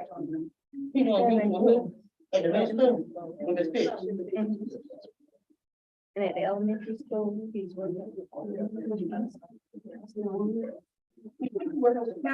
not working.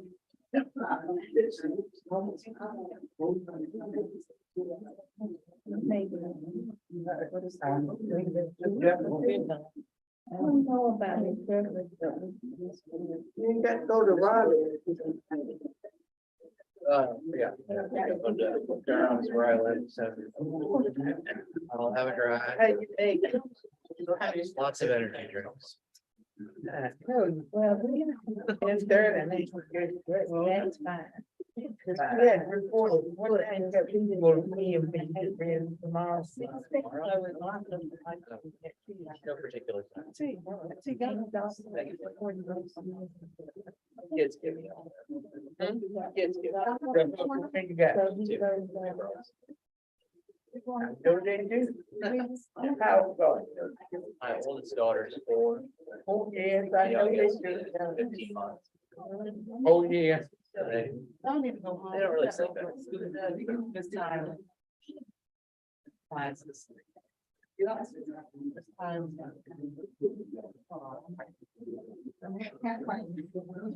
was, and I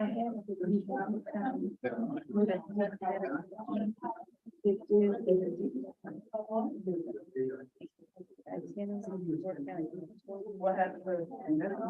I got a lady retired and should be doing that.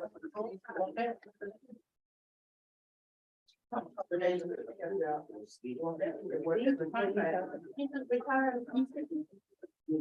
don't know. I have a problem. I don't know, but she referred to. I told her. And then we had a teacher that, last year, we had Right. and the TA. They didn't show up. They didn't show up. And that was, then when it came time for me to come in to do the 8 months before, and they called me in and did it like 2 weeks later, and they was still calling, trying to get me to come in. I go down and ask, and it's like, still say not.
We have anyone for public forum? There's one that signed up but not present tonight. All right, so then we'll go on to the consent agenda. I think on the consent agenda, Ms. Robinson, you had said you wanted something for us to discuss. Yeah, I had a couple questions with the field trip form. Okay, They're the last two on the list. You want me to talk about it now? yes, ma'am. Okay. Then what you had it discussed, All right, then we can go back and approve. it. okay, I'll ask my question. Yes, ma'am. I need to know if there are any students going on either trip, any parents going on either trip. I didn't see any listed, and is there a list for the elementary school that was supposed to be attached? It says see attached, but I don't have it. And one more, who is it? Elementary.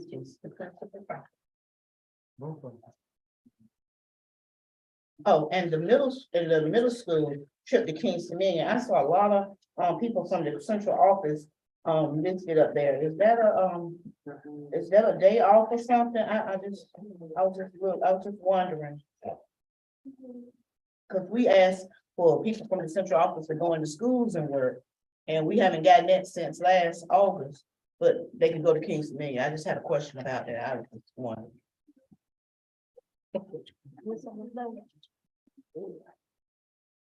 And it's May the 19th. May 19th, is that a work day or anything? Do you know, Dr. Carpenter? That's their end of the year field trip, is that correct? Yeah. But it's a regular work day. Yeah. Okay. Yeah, it's a regular work.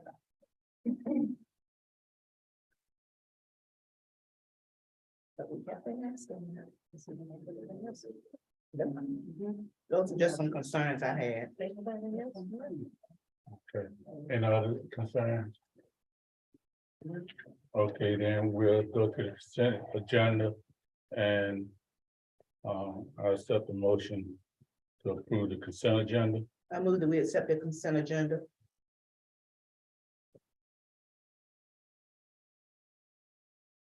So we're gonna get our answers.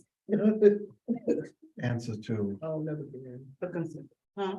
She said you'll never been. The concerns. I know that they're not here to answer. So I mean, I could ask the principals. I mean, what do you want me to ask them? Why are they going, or that's her question. She why are had. they going? What do you want me to ask? And I'll write down specifically so I can ask them. About, So I mean, it's no central. Central office employees going on the field trip to Kingston Million. Yeah, go ahead. Okay, I kind of put that together. We may or may not go, but when we put I can speak for the middle school only, because that's the only one that I had hand in. Some of the teachers didn't want to go. We just needed it to be a go, so we added, Ms. Tyler wanted a 6-to-1 ratio because of students in Kingston Million. So when we were trying to put together the list, we were adding people that we thought that could go, that it wouldn't affect instruction.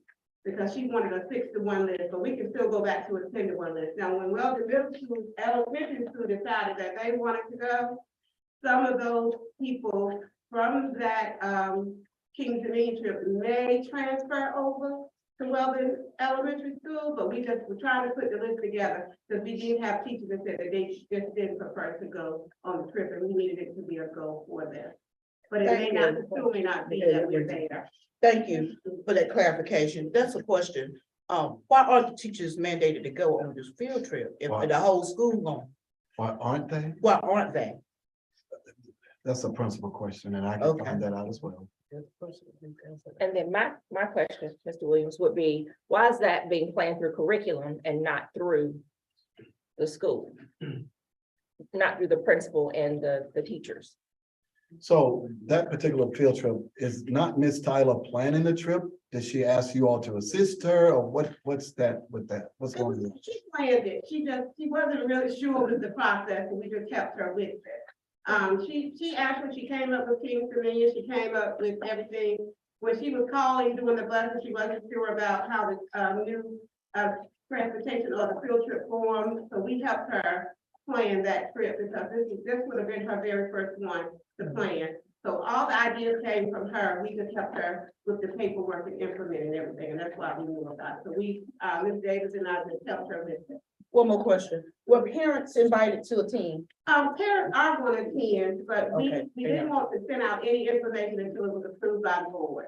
Okay, So it's preliminary right now, and we may even swap out some of the people that we have up there for parents, mhm. but we wanted to make sure it was approved by the board first. They did. Oh, there you go.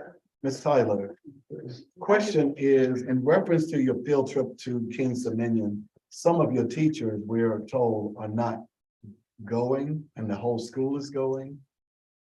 It was 2 teachers that expressed interest in not attending. Okay, and will they be at work that day? They're taking a annual leave day since no students are there, or what's going on with that? They will have to take an annual leave day. Okay, Yeah, they said they didn't want to be out in the heat. okay. So they won't work that day. Right. Okay. Okay, we have a motion on the floor for Ms. Robinson. We have second. Second for me, a second. Okay, we have a motion by Ms.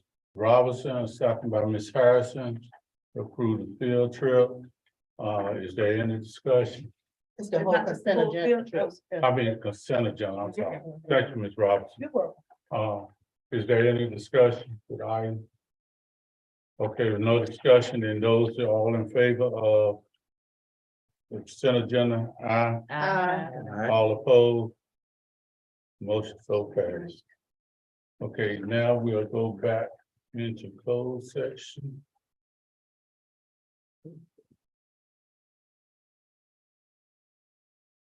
Okay, this time, we'll be going back into closed session.